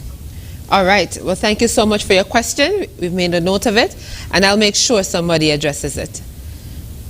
We'll take another call. Welcome to Leadership Matters. Good evening. Hello? I think we lost that call. We can take another. Welcome to Leadership Matters. Good evening. Good evening. Hi. Yes, are you hearing me? Yes, you're coming in clear. Okay. I would like to congratulate the entire panel this evening for a wonderful job so far. Now, we heard an announcement earlier today concerning the CPL. And during that program, we heard about, I think it would be the 15th of next month, the different sports, different games, they would have at least 50% capacity in terms of spectators allowed. Now, I'm trying to find out, how would they know that the persons who are coming in as spectators to those games are fully vaccinated? Could you explain that for us? I'll appreciate it very much. Thank you. No problem. Thank you so much. Okay, at this time we don't have any further calls, and I think we might have to just take what we have for now. We have quite a number of questions that we have to address. I want to say I think I heard lots of new voices to the program this evening, and we appreciate you participating so much and taking the opportunity to put your questions and concerns to the experts. So we can begin from the top as we've gotten the calls, where the first person asks, where will we get vaccines from to get all the persons required vaccinated? A question about vaccine supply. I'll start off by answering because the person in asking the question said something that was false, in that they said that the U.S. was giving their 60 million doses of AstraZeneca vaccine to India. And that is incorrect. The information that came out was that the U.S. will be donating the 60 million doses to other countries, not necessarily to India alone. And so St. Kitts may be at the table also to receive vaccines from them. It is also incorrect to assume that because there's a crisis in India, that vaccines will not be available from the Serum Institute, because they have commitment and they supply vaccines around the world. There are also other vaccines in India, like the Covaxin that is made by Bharat Pharmacy, and they also import vaccines from Russia. And so there are going to be other countries that will be coming to their aid. So just because there's a crisis in India, it doesn't necessarily mean that there will be a shortage of vaccines available to us. So there's no need to worry about whether or not we'll have enough vaccines to get the required amount? First is to get people to use what is here. Before we begin to look for more, we must use what we have in stock. That must be the first priority, and we need not look too far down the road. We have available, and those are what people should be getting in line quickly to take. Thank you so much. Yes. I wanted to add that the Ministry of Health and the government, we are actively approaching other, seeking access to vaccines through other means. Yeah. Okay, thank you so much for that. Yes. Vaccines. Could I just address a vaccine question that was addressed to me? Sure. So I will just wrap it up then. In that there's a caller who mentioned something that I would have said almost a year ago. And I need to put it into context because I understand clearly what it was. In that there was someone who asked a question as to what would happen when vaccines became available and the first world countries were using the vaccines and we did not have any available. And I mentioned then that what we had to fight the COVID-19 disease then were the non-pharmaceuticals, and we needed to continue using the non-pharmaceuticals. And even when the vaccines arrived, even if they were being used first in the first world countries, we would continue using the non-pharmaceuticals until the vaccines were available to us. And that is exactly what happened, in that when the vaccines came on board, they were being distributed in Europe and North America first, and we continued using our non-pharmaceuticals until the vaccines became available to us. And now that the vaccines are available to us, persons need to step forward and take the vaccine. So I had nothing against the vaccine. My point was that we needed to use what we had available. Back then, we only had the non-pharmaceuticals. Now we have vaccines, we need to use them. And he really was asking if you think that your comments would have had an effect on persons' mindset when it came to taking the vaccine. Do you think that was the case? I don't think so at all. You know, I've been for vaccine all my life. Yes. And 1 year ago, the advice has been consistent that until we get the vaccine, we have to rely on the health protocols being followed faithfully, whether it was the frequent washing of the hands, the masks, etc., the physical and social distancing. Those were imperatives in the absence of the vaccine. So 1 year ago, we had said that to people. The best shot would be to get a safe and reliable vaccine. We now have that. So there is an urgency for people to move to that next phase. Vaccine has been around for all our lives, those who are living, and for hundreds of years before. They have all helped to cure and in fact to contain serious diseases. And the safety of them, particularly given the stage we are with scientific knowledge, we can rest assured that the vaccines that have been approved by the World Health Organization, they're all of good quality and their reliability will be sustained. Mr. Prime Minister, since you have the floor, we can go to the caller who asked you specifically if something can be done to assist taxi drivers. Well, perhaps Ms. Brown is being paid to assist the taxi drivers. Relax. You, Prime Minister, would give that question to me.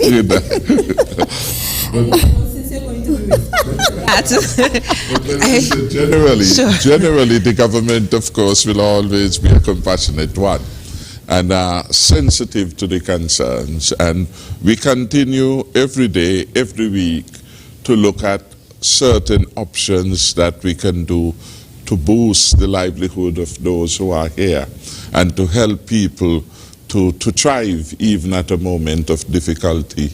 As we do that, we expect also that taxi operators will become creative. We still haven't seen a lot of creativity. We still haven't seen them plying and coming up with new options. They're basically waiting as in the good old days where you wait at the circus. But certainly there are other avenues. We talk about the East Bus Terminal and the need for a new service, shuttle service, if you will, to take people in between the East Bus Terminal and down on the Bay Road and to other venues, to other supermarkets. These are things that they can do to earn something even at a difficult period of time. And I want to remind persons that when some taxi operators had refused to sign up a self-employed person, and there was a protest against them participating in the stimulus package, the government, from the vantage of humanity, vantage point, said that we will let them benefit. And so it is still a sector that is vulnerable, and we are looking at it day by day. We also want them to show their interest, and part of displaying the interest to participate when the sector is fully open up is for taxi operators to be the first in the line to become fully vaccinated. They must show signs that they are willing to help themselves so that others can be persuaded to render help to them. So nothing is off the table. Indeed, whenever we are facing challenges like this, my own viewpoint is that nothing is off the table. It's a matter of time. Timing is critical with these policy initiatives. So we think them through, we weigh them, and we weigh the timing of implementation.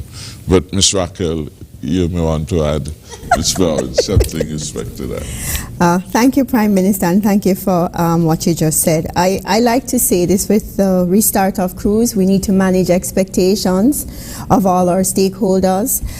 Please remember Seabourn Odyssey, that will start on July 17th, is a smaller vessel, and it only takes normally the packs of 800 persons, and they will only be sailing at 50, maximum 60% occupancy. Also, we have to take things in, as the Prime Minister said, in stages, and it's about time. Timing will be everything, and for this to be a success, we do have to ensure that we're following the protocols. We do recognize that we have over 500 taxi operators. Some of them do have contracts with established entities, but there are also a significant portion of that 500 who are independent taxi operators. And so we are looking at all options with the Ministry of Tourism to see what we can do to work with the cruise lines for them to have tours for sale, specifically for bubble vaccinated tours. I must say that what used to happen where taxi operators could solicit, that will not be happening in Port Zante, not because the Ministry of Tourism or St. Kitts Tourism Authority, we don't want you there. The issue is that with COVID, it cannot work. And also, please remember, this is a start to cruise.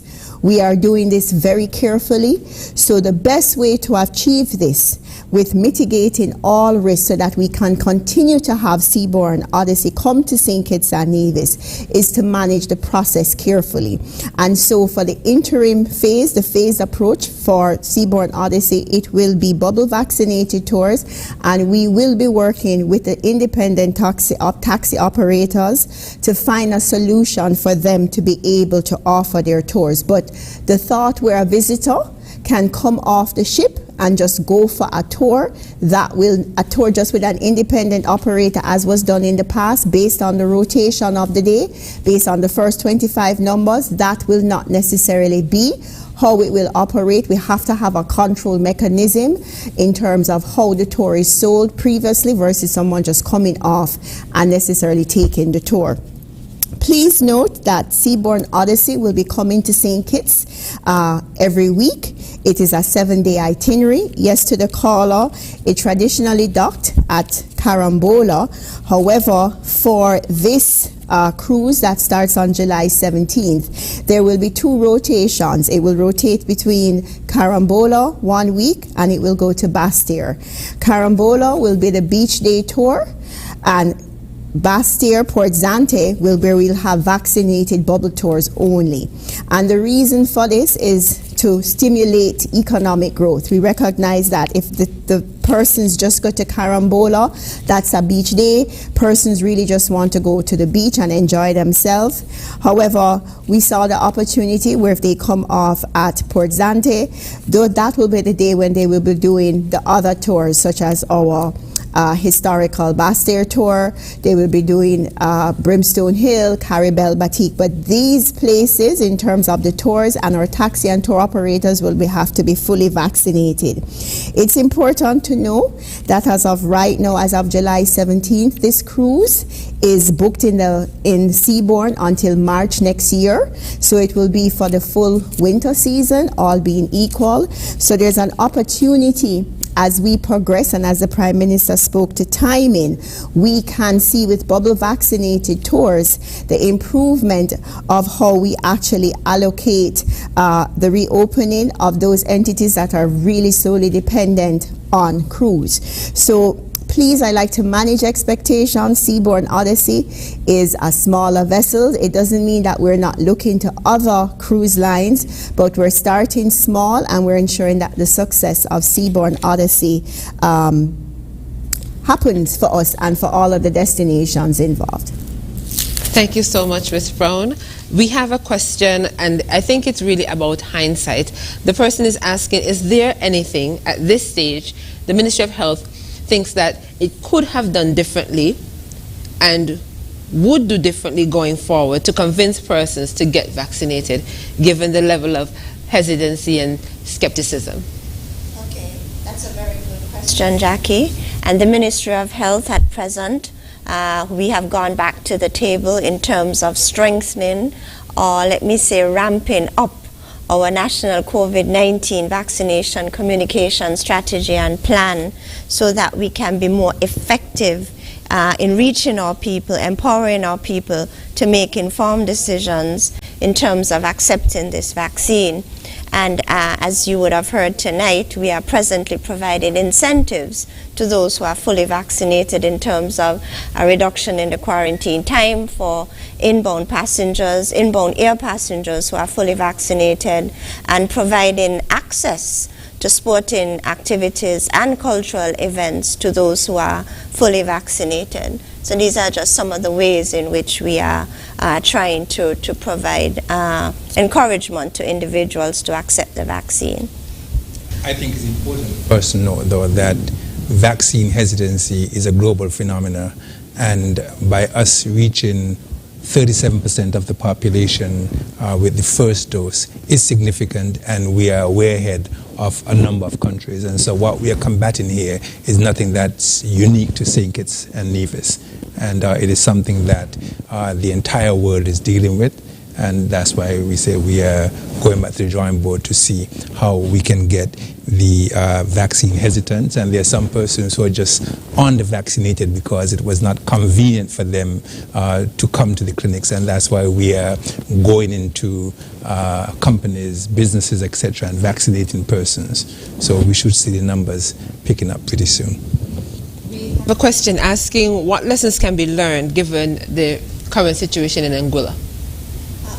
We have learned a number of lessons, and I think the main one is, as a federation, we need to be more robust in terms of monitoring our borders, our porous borders. And I think this is an opportunity for me to reach out to everyone in the society. It requires an all-of-society approach, whereby everybody, we all have to be our brother's keepers and monitor our borders, because our people, our eyes are best in terms of monitoring, looking out for strange vessels, and looking out for strange faces in our communities and reaching out to the police and providing them the information.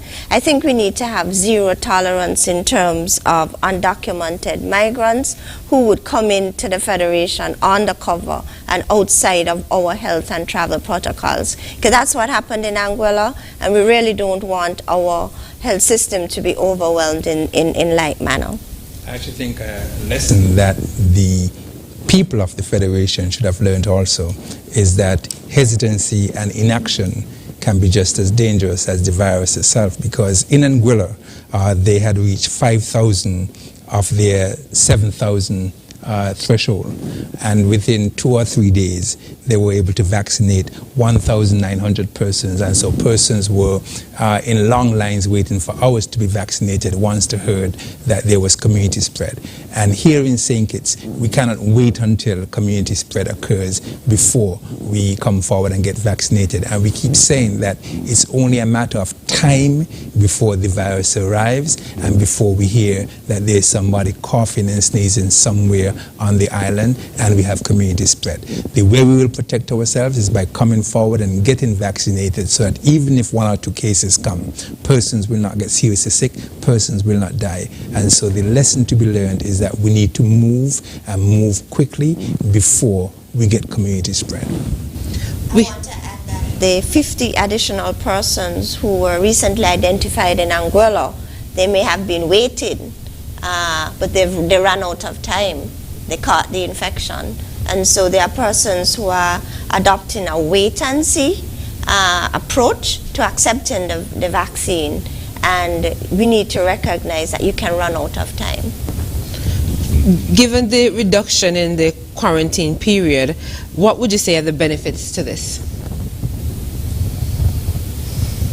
You mean reducing the quarantine time from 14 days to 9 days for the inbound air travelers who are fully vaccinated?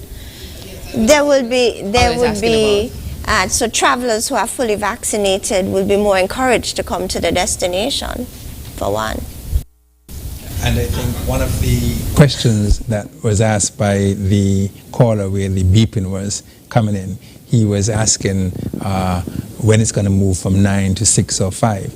And it will move down the more persons in our community gets vaccinated and the more we get to herd immunity. And so the decrease in the quarantine time is actually in the hands of the people of the Federation and St. Kitts and Nevis. We chose 9 because that's a safety blanket that we have, bearing in mind that only 37% of the population has had the first dose. But the more persons who come and get vaccinated and the closer we get to herd immunity, the more we can reduce the quarantine period. But let me just share that particular caller, I recognized a voice and I reached out to them and I explained the situation we had with hearing all of their calls, and I asked them to send me a message with their questions, and they did. So that's where I was able to get that from, because it was a real struggle trying to figure out what they were saying. And so there are other 2 questions from that particular caller asked Mr. Brown specifically, can you say how many cruise vessels we can expect from July? They gave a specific date, July 17th to year end. And CPL is scheduled in August. By that time, can a further reduction in quarantine be expected, or can we expect to see quarantine be done away with altogether? Like to say, just to speak to the competitive position for St. Kitts and Nevis, as both Dr. Laws and Dr. Wilkinson keep saying, vaccination really helps us all. I cannot stress enough for the tourism industry. While we know there is a delay in the number of persons getting vaccinated throughout the Federation, I am really pleading with our stakeholders to go out and get vaccinated. We have seen where at this point in time, with just 37% of the population vaccinated, we've seen a reduction in the quarantine requirement for air travel specifically.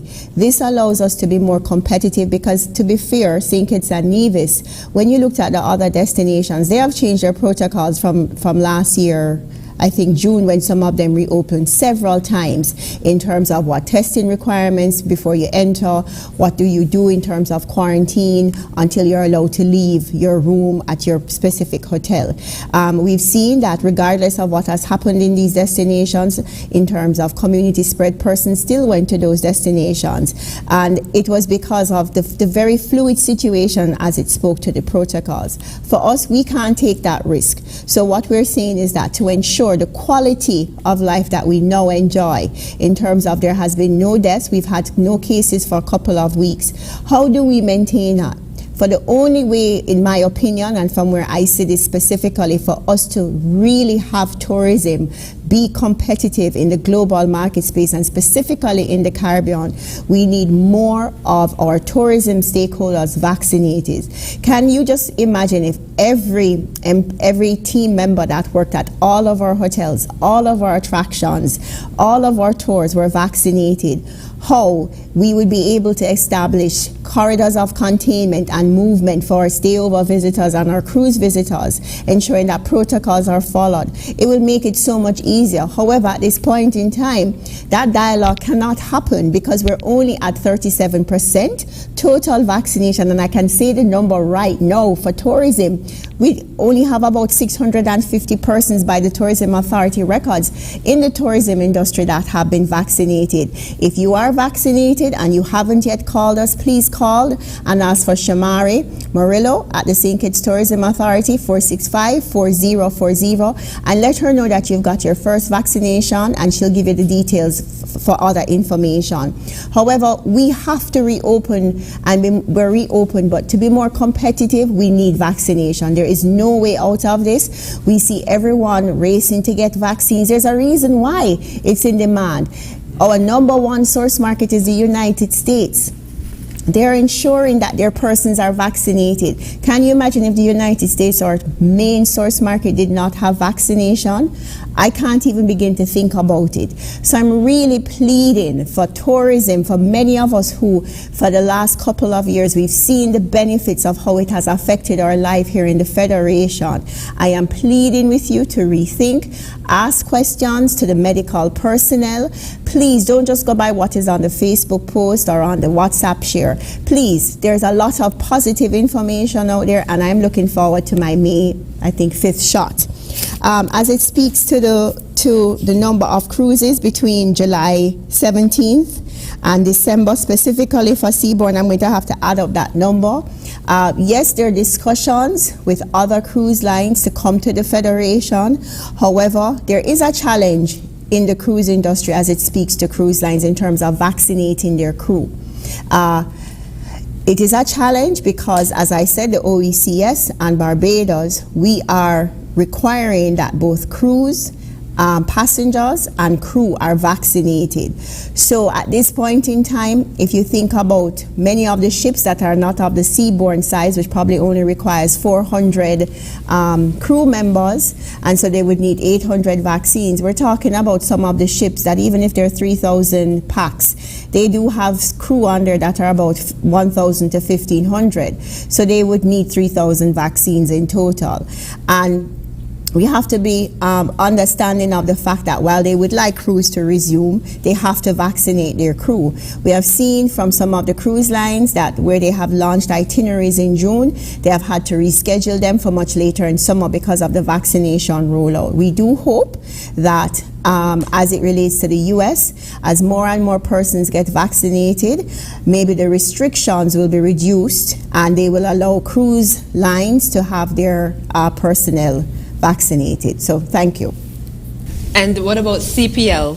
We have CPL scheduled for August, so the caller wants to know if we can see a further reduction in quarantine time, or maybe no quarantine altogether. I will answer that because based on the current rate of vaccination, the answer is no.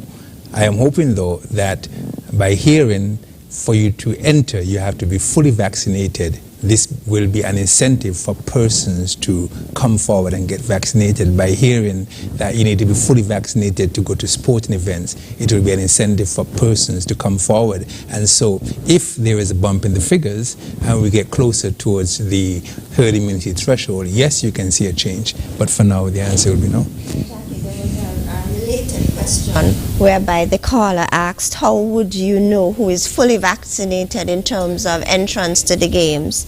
All right, and so once you would have received your second vaccine, Oxford AstraZeneca vaccine, it will be recorded on your COVID-19 vaccination record card, and it would be officially stamped and signed. And so that would be your official record. It's authentic, and it would, prove that you are fully vaccinated. Now, let me just highlight and underscore the definition of being fully vaccinated. So, to be deemed fully vaccinated, you would have had to receive your 2 Oxford AstraZeneca doses, and 2 weeks would have had to, would have to elapse between the last dose and the time of your seeking entrance to the games. So to be fully vaccinated, you have to have the 2 doses, and 2 weeks would have to elapse between your last dose and your accessing either the fully vaccinated cultural event or the sporting activity. And you would have to have your card to prove that you are vaccinated. At this time, we have a number of callers on the line, I'm told, and so we're going to take these calls, and then we're going to take a break, and when we return, we will address the callers and the WhatsApp messages. So we'll go to the phone lines at this time. Welcome to Leadership Matters. You're live. Good night. Hello, good evening. Good night, Mr. Prime Minister and the rest of the panel. First of all, I have 3 questions in a nutshell. But the first question I will like and comment.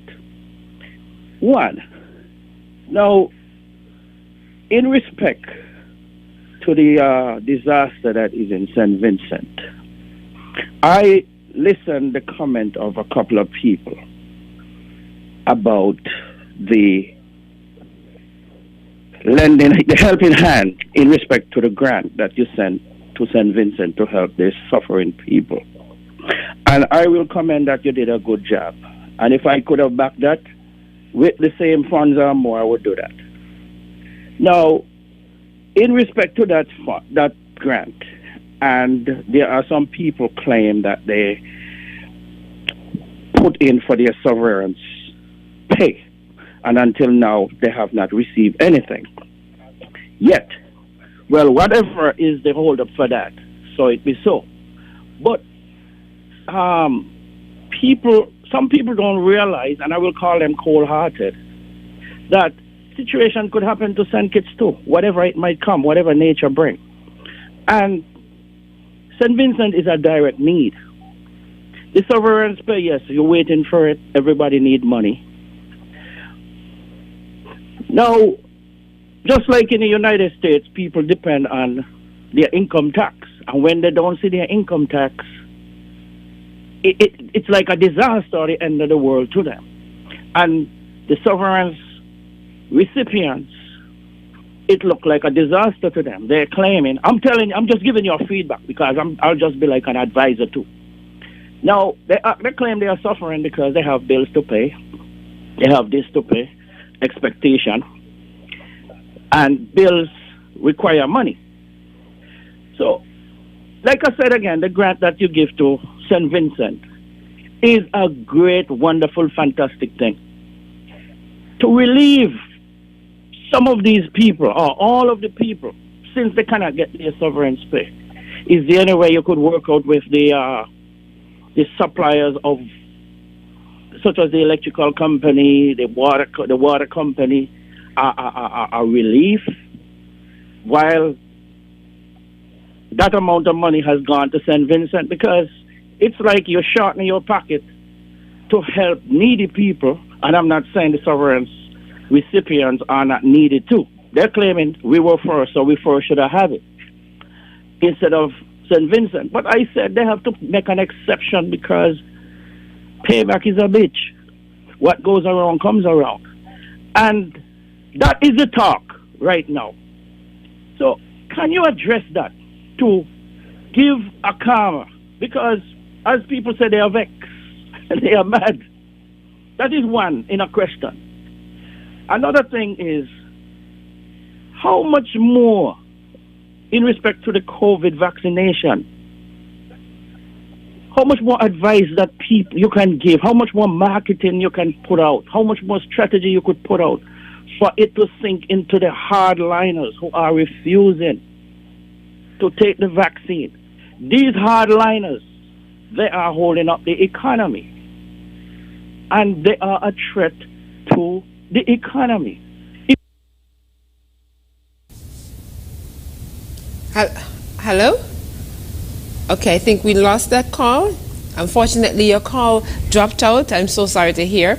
We'll take another call. Hello, good night. Hello, good evening. Hi, You're live on Leadership Matters. Good evening to everyone.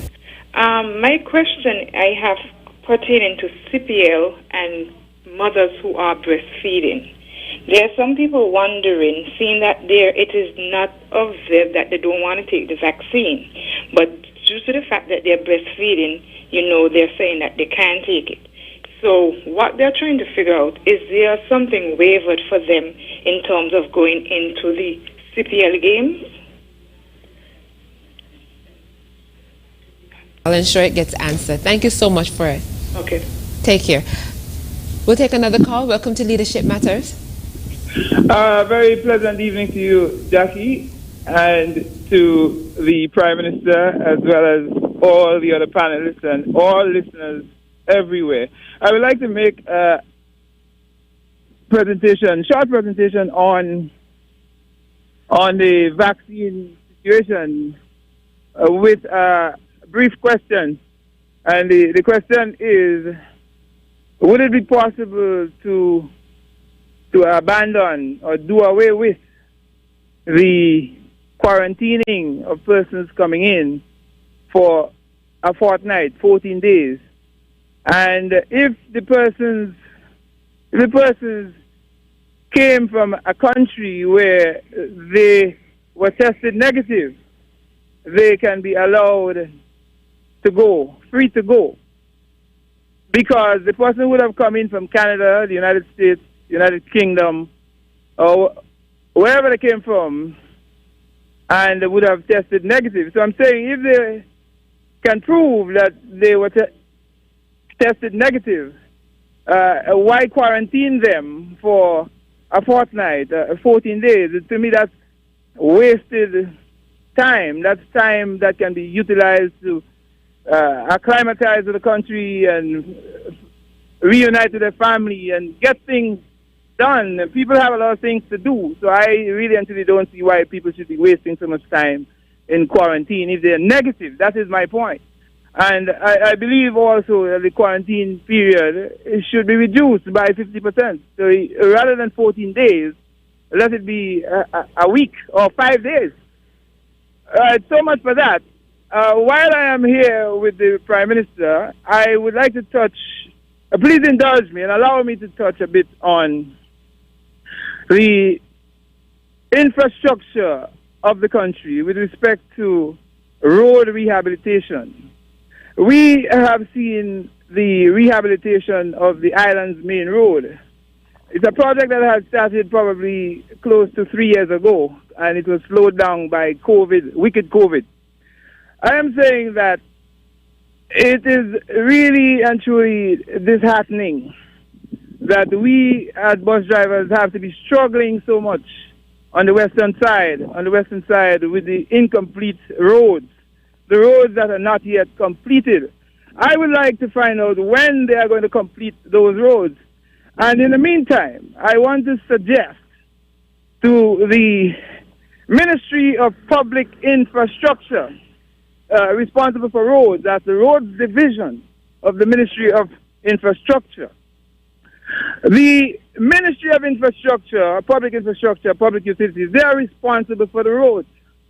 And I can say here, as a bus driver for the past 7 years, that we have some ditches and patches around the country in areas where the roads have already been resurfaced. Whenever I talk about that, we have some people like Rockefeller who would come on radio and talk things about government this and government that. We have to bear in mind that the purpose of a government is to provide provide social services for its people. We as the owners of vehicles and drivers of vehicles, so we pay. Okay, I think that call dropped out. Thank you so much for your questions and your observations and for sharing that with us. We'll take our final call if we have any additional callers on the line. Welcome to Leadership Matters. Good evening. Good evening. Hi, good evening. Good evening to our moderator and the panelists, and a special good evening to the Prime Minister. Now, PM, this is Carlton Carl Esther Azariah Buchanan, Sandy Point, Mount Idle. I just had to call in because I would like the people in the country to know you is the man for the job. You're doing a great job, PM. The vaccine rollout, the protection of the virus, you're doing a great job, PM. PM, and I also would like to thank you, my parents are right here next to me, for the third visit of the year to my parents and myself. You are the best captain we got for this ship, PM. And I think you deserve another 20 more years of securing and keeping this federation safe and secure. PM, have a great evening. Take care of yourself. We love you. You are the best ever we ever elect into office. And we're going to keep you there for another 20 years. Thank you, PM. Thank you so much for your contribution to the program. We don't have any additional calls at this time, so we're going to take a quick break. You'll hear some important messages, and when we return, we will address the callers, your concerns, your questions, as well as our WhatsApp messages. So stay tuned. The rebuilding of tourism starts with taking the vaccine. I'm taking the vaccine for a healthy nation. I for sure will be taking the vaccine. I am taking the vaccine because it's the best way to get back into full swing. Stay safe. I've taken the vaccine for my family, for my friends, for my community, and for me.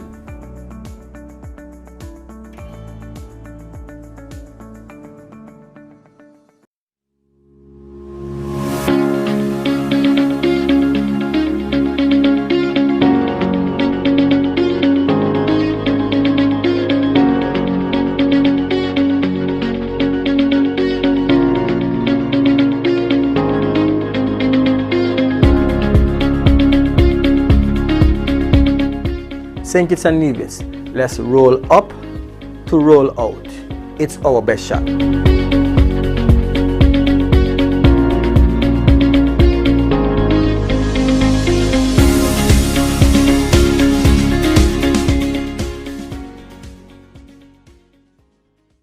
I will take the vaccine because building defenses against COVID-19 is a team effort, and we are all a key part of that defense. I definitely will be taking the vaccine when it's my turn. I will be taking the vaccine as it is an important tool in the fight against the pandemic. It is important for me to vaccinate to ensure that if I do become infected with the disease, it can prevent hospitalization. In addition, it also helps with herd immunity. I will take the vaccine to protect myself, my loved ones, my clients, my co-workers, my community. St. Kitts and Nevis, why do we need to vaccinate? Kenisha? So we can jab COVID-19 away.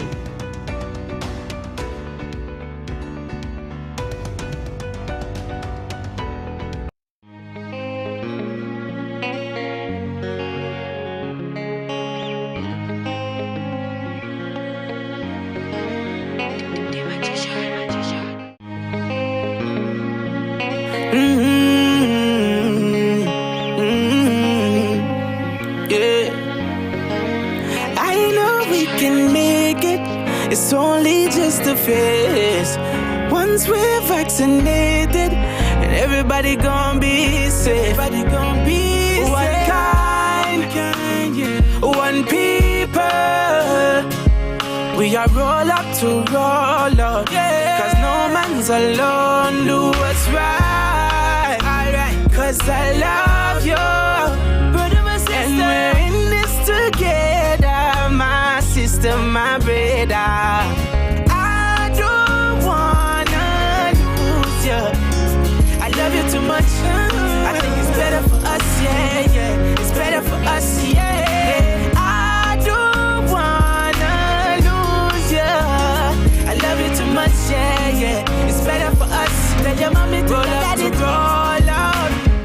bless up. Dejo here, and I'm doing my part in the fight against COVID-19 by following all safety protocols and, most importantly, rolling up my sleeve for the vaccine. So I'm encouraging you to do the same, because that's our best shot of protecting ourselves, our family, and our friends. So don't wait, vaccinate. Let's roll up to roll out.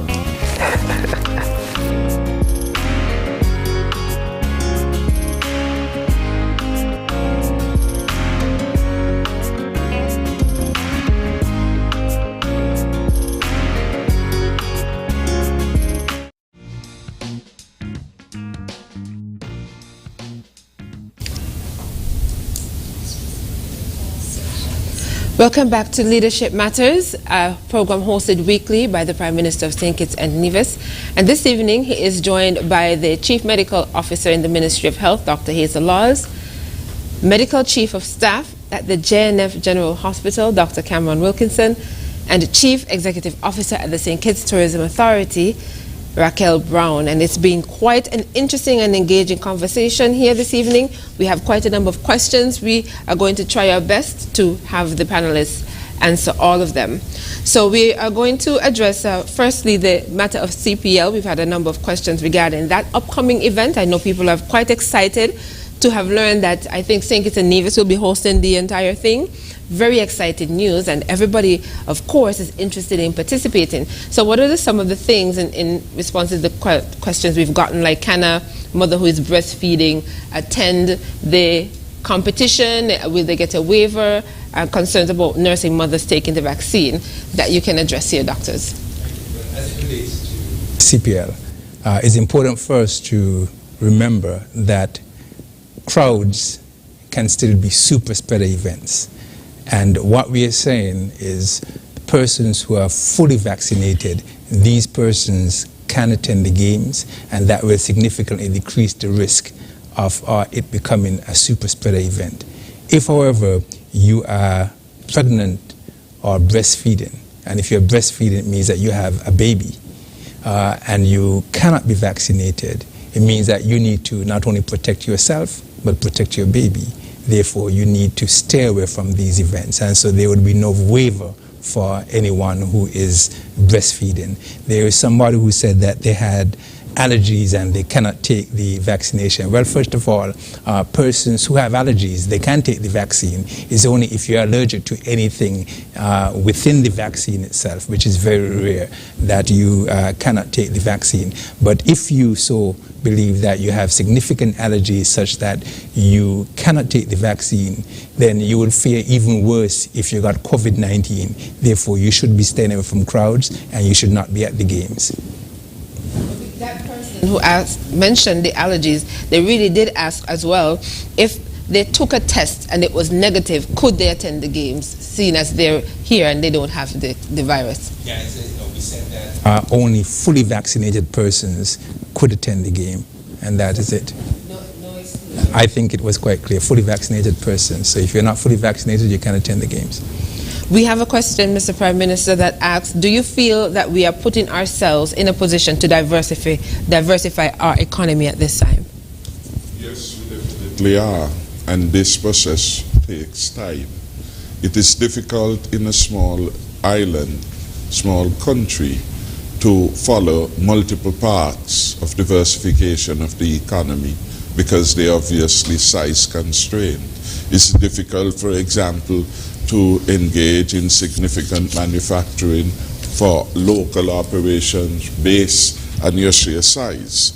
So that process has been moving, and it is a work in progress. We continue to speak of tourism. Tourism will be with us forever, perhaps not at the same level of contribution as it is now, perhaps even enhanced. But within tourism, there are also a lot of scope for diversification of our brand, of our approach to tourism, from sea and sand and leisure tourism.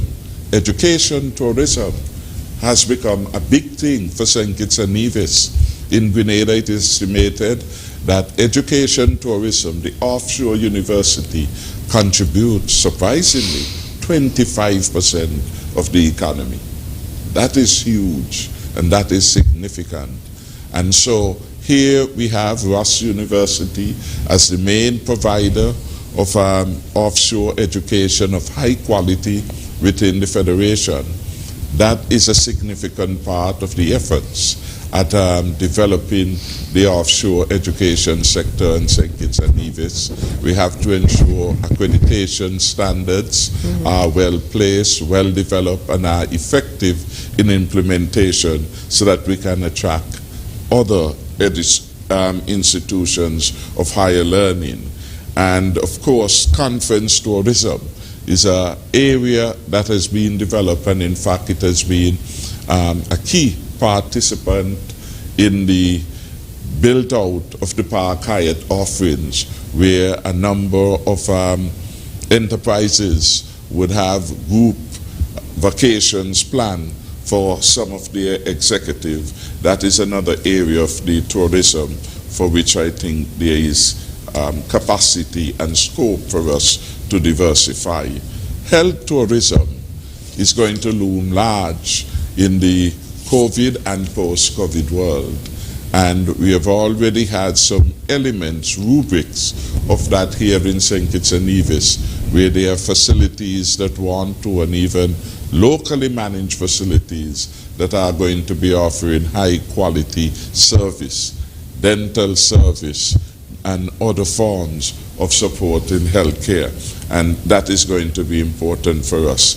In agriculture, the agricultural sector largely is about crops, livestock, and fisheries. Beginning last year, we begin to see some rebound in the agricultural sector generally. Fisheries output, in spite of a 83% loss in production in April of 2020, recovered with a 4% overall increase. Post the April lockdown, as a result of the stimulus package, we saw a significant number of persons re-engaging in fisheries. I got some stats this week from the Director of Marine Resources, and I was surprised to learn that we have 1,200 plus registered fisher folks. That is significant, and that is growing. And over the last year, it has grown by 100. I guess as people find alternative ways for self-employment. So this is significant. And for me, part of it really is for crops and livestock and fisheries to contribute more to food security, reduce significantly our imports of fresh produce into the country by having that done locally, creating employment, creating incomes for persons resident here. That to me is going to be critical. The marijuana industry is one which we have begun to work on, and we have to look at the history of this, because marijuana has for long been prohibited in terms of a product in which one could engage across transboundary, and that has put significant restriction. It had been prescribed by the United Nations, and as a result of it, banking prohibitions. In Jamaica, for example, which had been one of the first within the region, one of the things they had to confront was that the banks were not going to accept deposits from persons who came in and say, I am a marijuana grower, because it was considered an illegal activity and you do not want to lose your banking relationships. I think with recent movement at the UN, where I think that broad prohibition against it has been eased or removed, that has made it easier. And certain development at the level of the federal government of the United States to remove the prohibition would act in to further enhance efforts at development of a marijuana industry. This has to be an industry for export, really. And so we need to ensure that the shackles and the movement of funds which hitherto were in place are being eased, and that we can develop credible testing facilities to show that our product is well placed. And this is something that we are working on. Since last year to now, we now have a board headed by a businessman, Ernest Amory. It has been meeting regularly. I believe they had met at least 4 times for the year. It now has a CEO in place, and there are 2 other members of staff that we are recruiting for the authority, all with a view to enhance our movement there. It is a new industry. It will take time to ramp out, but we believe that we at least are working or moving in the right direction with respect to that. And finally, one new area in which we have to do more work jointly between the Ministry of Tourism and the new Ministry of Talent Development will be the film or the movie making industry. We were lucky this year as a result of our track safety record to have attracted 7 movies to be done here in our federation in 1 year. And we want to build upon that for next year and going forward to put more, as a result of the lessons we would have learned, to put more resources in place for us to become one of the premier destinations for movie making. So yes, we are on the right track and we are moving to get further diversification of the economy. Challenging as it is an imperative for the future.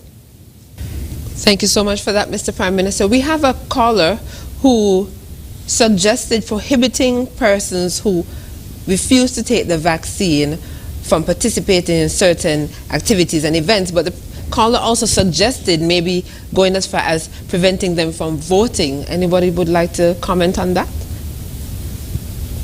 I don't think you can prevent anyone from voting. I, however, went through the role of whether or not vaccines can be mandated. I believe that we have some things in place already from what the Prime Minister said about the vaccinated persons being able to attend certain events and the increase in caps that will come as a result of vaccinated persons being able to attend these events. But I said also that the penalty can't be too harsh, and so we need to make sure that we have the least possible alternative to make sure that persons do what is necessary. We have a question. It's not vaccine related, but it was put to us. The person is asking, say that we know that there have been some issues with regards to the severance payments, and they have asked if a relief package could be put in place, maybe by working something out with institutions like the Water Department and SCELEC.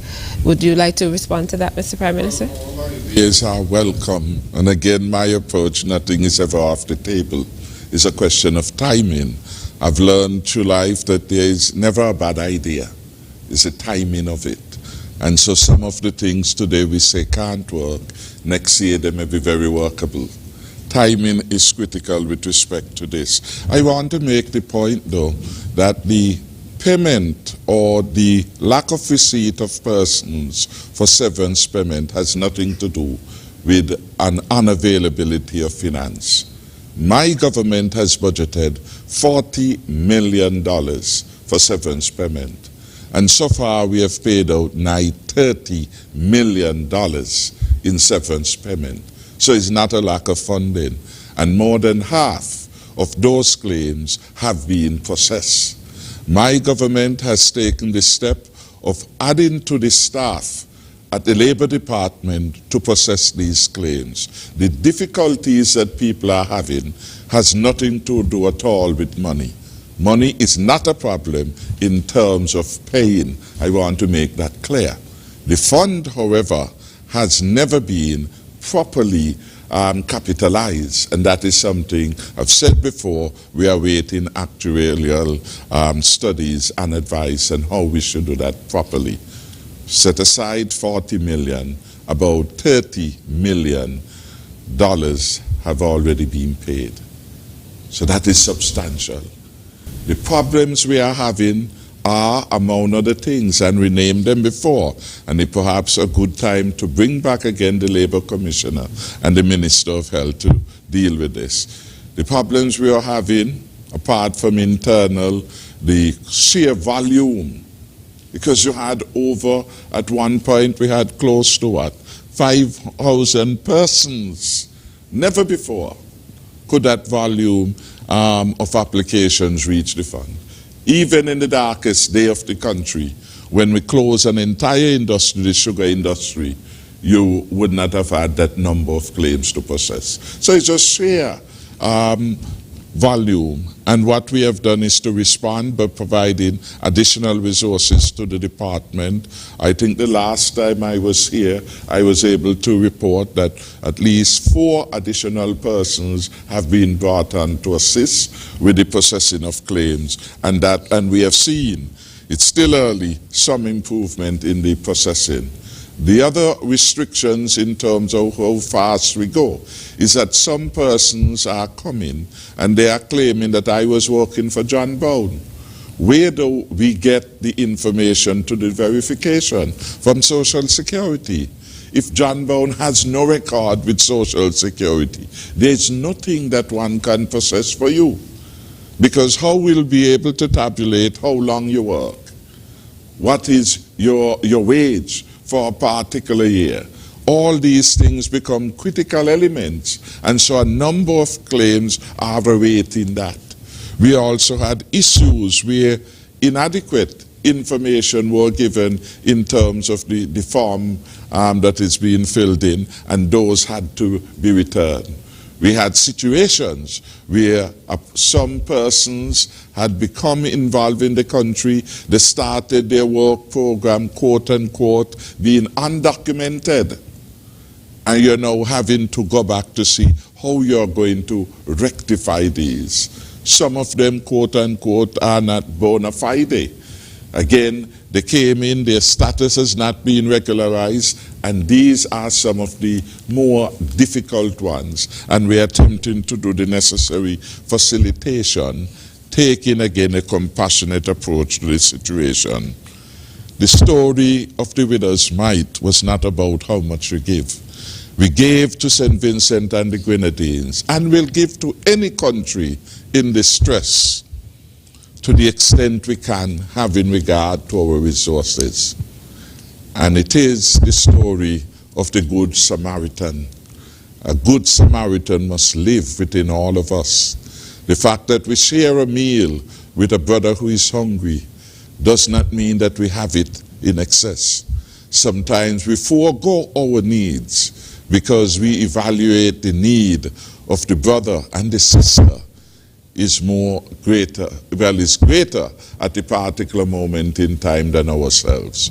So to make the comparison between a country where people are fleeing from death at the door, a very gruesome death they would experience if they had to stay where they are when all those lava flows come, as it was speeding down into their communities. I think persons must reconsider their heart when they talk about giving to St. Vincent and we're not getting severance. They are unrelated. Unrelated.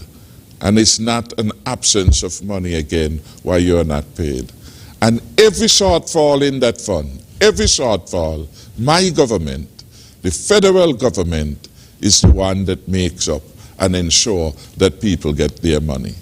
And that is what we will continue to do. And we will work very hard.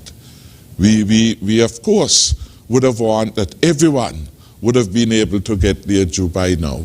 The reality is that there are difficulties beyond the Labor Department, beyond the work of the Social Security. And we have asked the Social Security to be more vigilant. We have asked those who are working to be more vigilant, because you can know whether or not your employee is paid if you make regular check at Social Security. Unfortunately, some persons only wait until their services are terminated when they now make a claim to learn that for all these years we have working, the employer hasn't paid. And some of them are in cahoots with their employers. They take the job knowing that the person for whom they work will not pay 1 cent to Social Security, and they wait until a difficult situation comes and then they make a complaint, and you have to go back years and years to attempt to get the records. Those are some of the challenges that we face. We face also the challenge that some persons also are making multiple claims. And these are issues that are stifling some of the genuine claims that we really need to get at in a quick way. The good news, however, the money is there. We have committed for it very early as part of our stimulus package, and we have brought more resources to the department to assist with respect to that. Today, for example, I got a WhatsApp from someone in Nevis. Prime Minister, I want to thank you. Now that I checked with Nevis office, they said they had the money is there for me, but they didn't have my right number. So there are multiple issues at play, and we really want to get everyone settled in terms of their severance payments. Thank you so much for that. We have one additional question that's not COVID related, the question of the road repaving project. Could you give...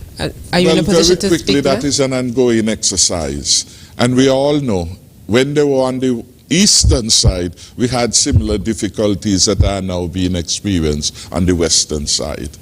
The movement of the pipe, for example, have created a delay in terms of persons being able to get to the road. When they attempt to shift some of the pipe, they recognize that some of them had difficulties, and new pipes had to be installed, and that changed all the dynamics. What I can say, we have every assurance from the project manager that that project will shortly come to an end.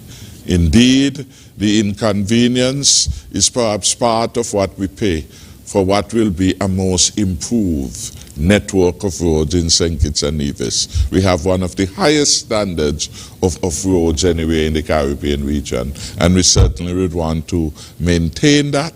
And I ask that all who are suffering now to bear with us for a little while longer as the parties move more expeditiously to deliver one of the best roads on the western side of the country. And similarly, we are coming to an end with the fisheries project and the old road bay project. All of those are going to be done, be completed in the next couple of months, hopefully. We have a few questions here for the doctors. This one asks if a person with sickle cell can take the vaccine. You answered that already. Yes. Oh, okay. But let me just expound. So if you are diagnosed with sickle cell disease, you can take the vaccine. However, we also recommend that if you have any doubts, go to your regular primary care physician and discuss the vaccine with that physician, and you know, receive the nod of approval to proceed in terms of taking the vaccine. I know you answered the question about what it means to be fully vaccinated already. We have a question asking if someone who contracted the disease they have to wait a period before they can take the vaccines. However, just as the vaccine limits the possibility of a reinfection of the virus in individuals, that also pertains to individuals who have contracted the virus and have fully recovered. So they want to know if that allows someone to move around like a vaccinated person would. Yes. Is no, in that we don't know how long and how much protection you get from natural infection, and it is recommended that once your symptoms resolve, you can get vaccinated, or even up to 90 days after having been infected. And so you cannot come into the Federation and say that you were infected with COVID-19 and therefore you are protected and free from quarantine, etc. The restrictions still apply. I would also add, the literature suggests that once you would have been diagnosed with COVID and would have recovered, if you wait 4 weeks, you can proceed and get the vaccine. Are there new guidelines for entertainment venues given the new vaccination protocols posted anywhere? Maybe on a website or Facebook page? There will be. There will be. There will be. just so people know, this is something that was recently agreed upon. Just tonight. The Prime Minister just So what you got in the opening remarks of the Prime Minister was actually breaking news, released right here on Leadership Matters for the first time, and they will be posted shortly. So we have a question that asks, what would be the overall cost to tour operators for random testing so that they can be made aware of how much extra expenditure they will have to incur? $100 US. The cost is $100 US for a test for locals, nationals, citizens. Is there an authentication body for the vaccination cards, and what steps have been put in place here or anywhere else in the world to verify the authenticity of the cards presented? So locally, it's the Ministry of Health. It's our responsibility to make sure that our COVID-19 database is well updated, and that, you know, all persons, all recipients of the vaccine, their data is captured in the database. And so those individuals who are fully vaccinated, I would have explained the definition, their cards would reflect this, and so it will be stamped. And so it can easily be checked through the database. Vaccines have a batch number, yeah. And so that can be verified. Dr. Wilkinson, sorry.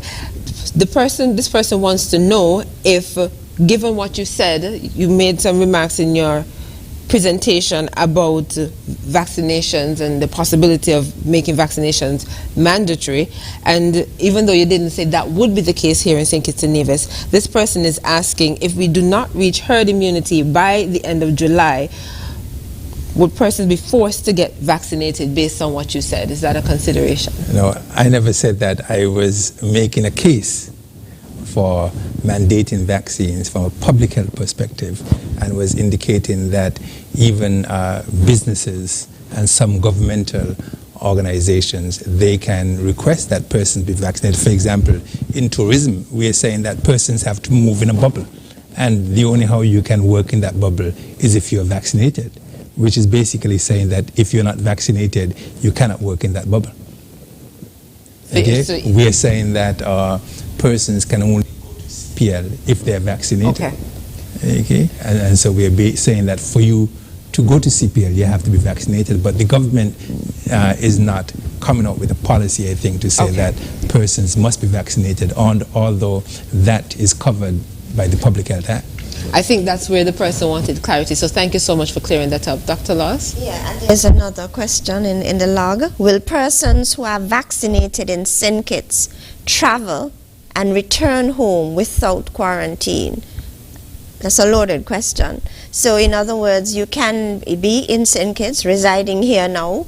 You can get your two vaccines, your 2 doses of the AstraZeneca vaccine, be deemed fully vaccinated. You could travel to the United States of America for time period X.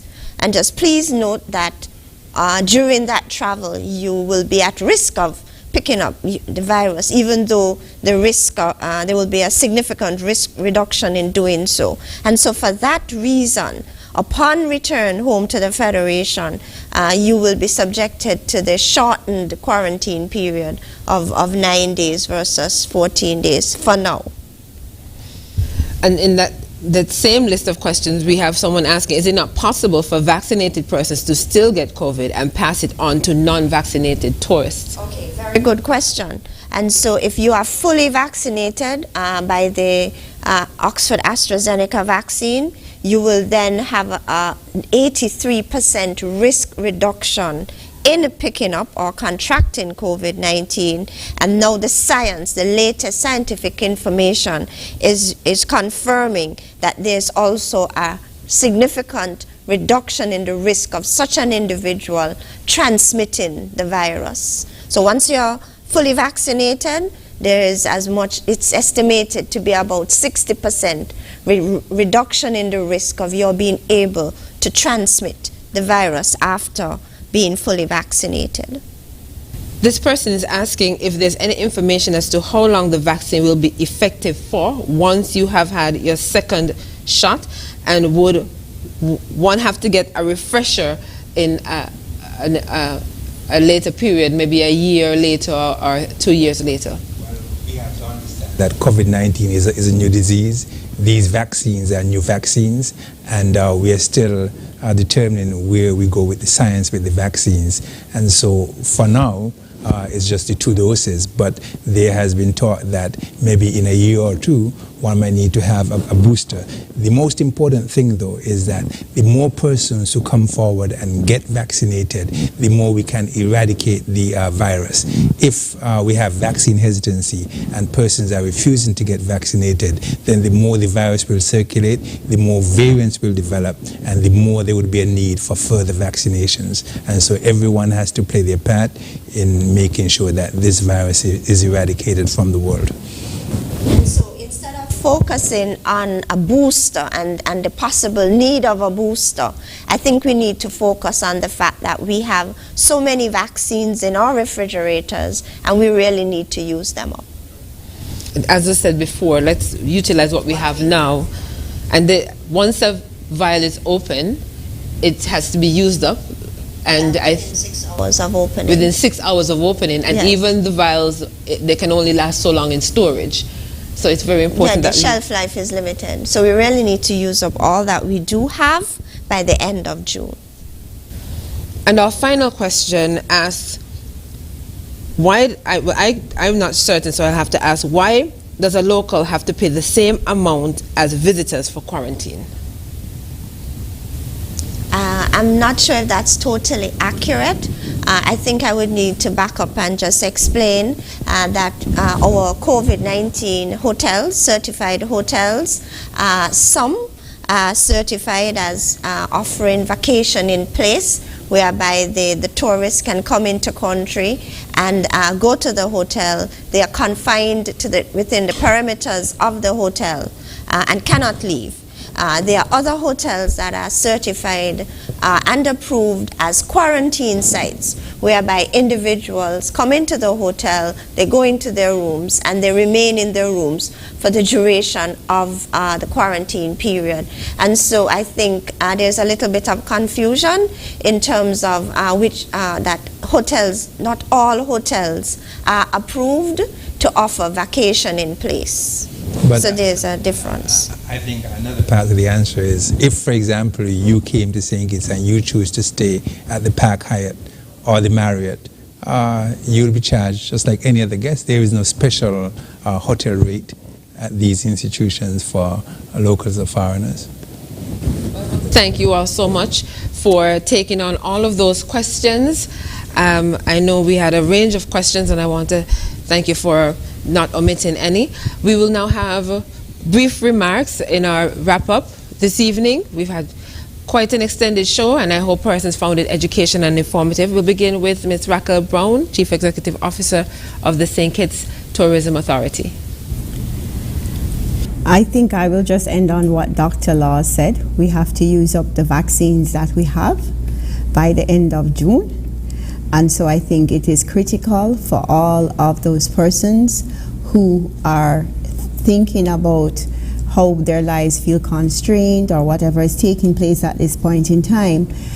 We all would like to have some normalcy in some way, shape, or form.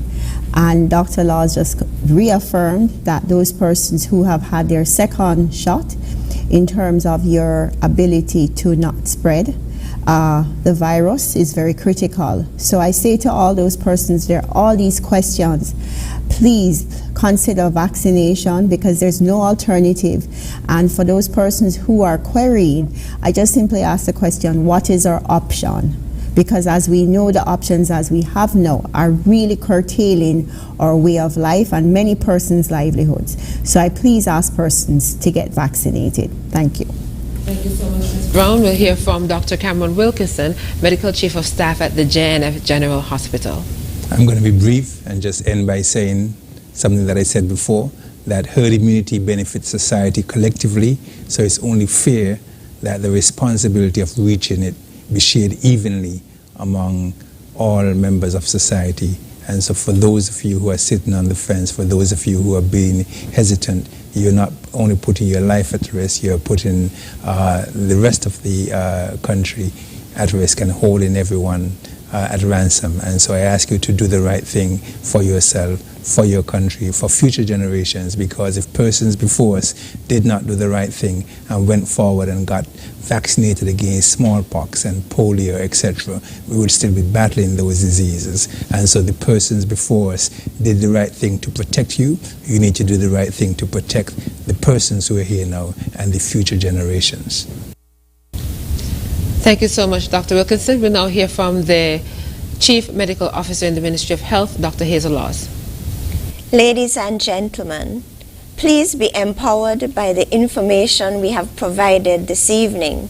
Make an informed decision and accept the vaccine. When we vaccinate, we are helping to keep our children in the classroom. When we do our part and vaccinate, we are protecting ourselves, our children, and we are building a protective shield across our communities and across the whole Federation. Hashtag, do not wait, vaccinate. Thank you so much, Dr. Laws. And finally, we'll hear from the host of the program, Prime Minister, Dr. the Honorable Timothy Harris. Thank you very much, Madam Moderator. I want to thank all of the panelists. Each one has added much value to the discussion that we had tonight as we roll out the final element of our Life First strategy, protecting our people, protecting their livelihoods. And we are at a critical point where the vaccination is the really critical tool now left for us to utilize effectively. This week the world is focused on vaccination, and I want to read one of the key messages that have come out from the global effort at vaccination being celebrated. It says, we have sacrificed so much to keep our loved ones and communities safe from COVID-19. Family reunions, hugs from loved ones, meals with friends and colleagues. Now vaccines offer us the clearest path back to normal, along with other measures like mask wearing and physical distancing. Equitably protecting people with safe and effective vaccines will help end the pandemic and bring us closer again. Thanks to decades of research and advancing in vaccine science and technology during the pandemic, we will also be better prepared to handle diseases past, present, and future. I want to join those before me in commending to our population to take the vaccine and to do so with a sense of urgency. The time to do it is now. Tomorrow, we can't promise that it will be available. And we have to do this to protect ourselves, our households, our communities, and our country. I want to thank the task force, the health professionals who are here, who have sacrificed so much in preparing the country for COVID-19, in taking and advising the cabinet on some very difficult decisions which had to be made to keep us safe. The correctness of their decision is evidenced in the results. St. Kitts and Nevis stand alone among all countries as having the least number of COVID-19 cases among independent countries of the world, and of course having no deaths at this particular moment in time. We want to keep it that way, and keeping it that way requires us, or those of us who have yet to take the vaccine, to move post haste to do so. I want to commend all those who have partnered with us in the all of society approach. The church community, the business community, the NGO community. Together we have done this. Together we have St. Kitts being framed around the world as a model of a well-managed small island state. There is still a long journey to travel, but together being conscientious, being patriotic and following the science as we have done so importantly and so early from the start can take us way into a post-COVID environment. So my congratulations finally to the over 12,000 plus of our residents who have gone forward to take their first dose of the vaccines. Congratulations for doing the right thing. And I urge the rest who are waiting, do not wait until it's too late. Now is the time to get vaccinated.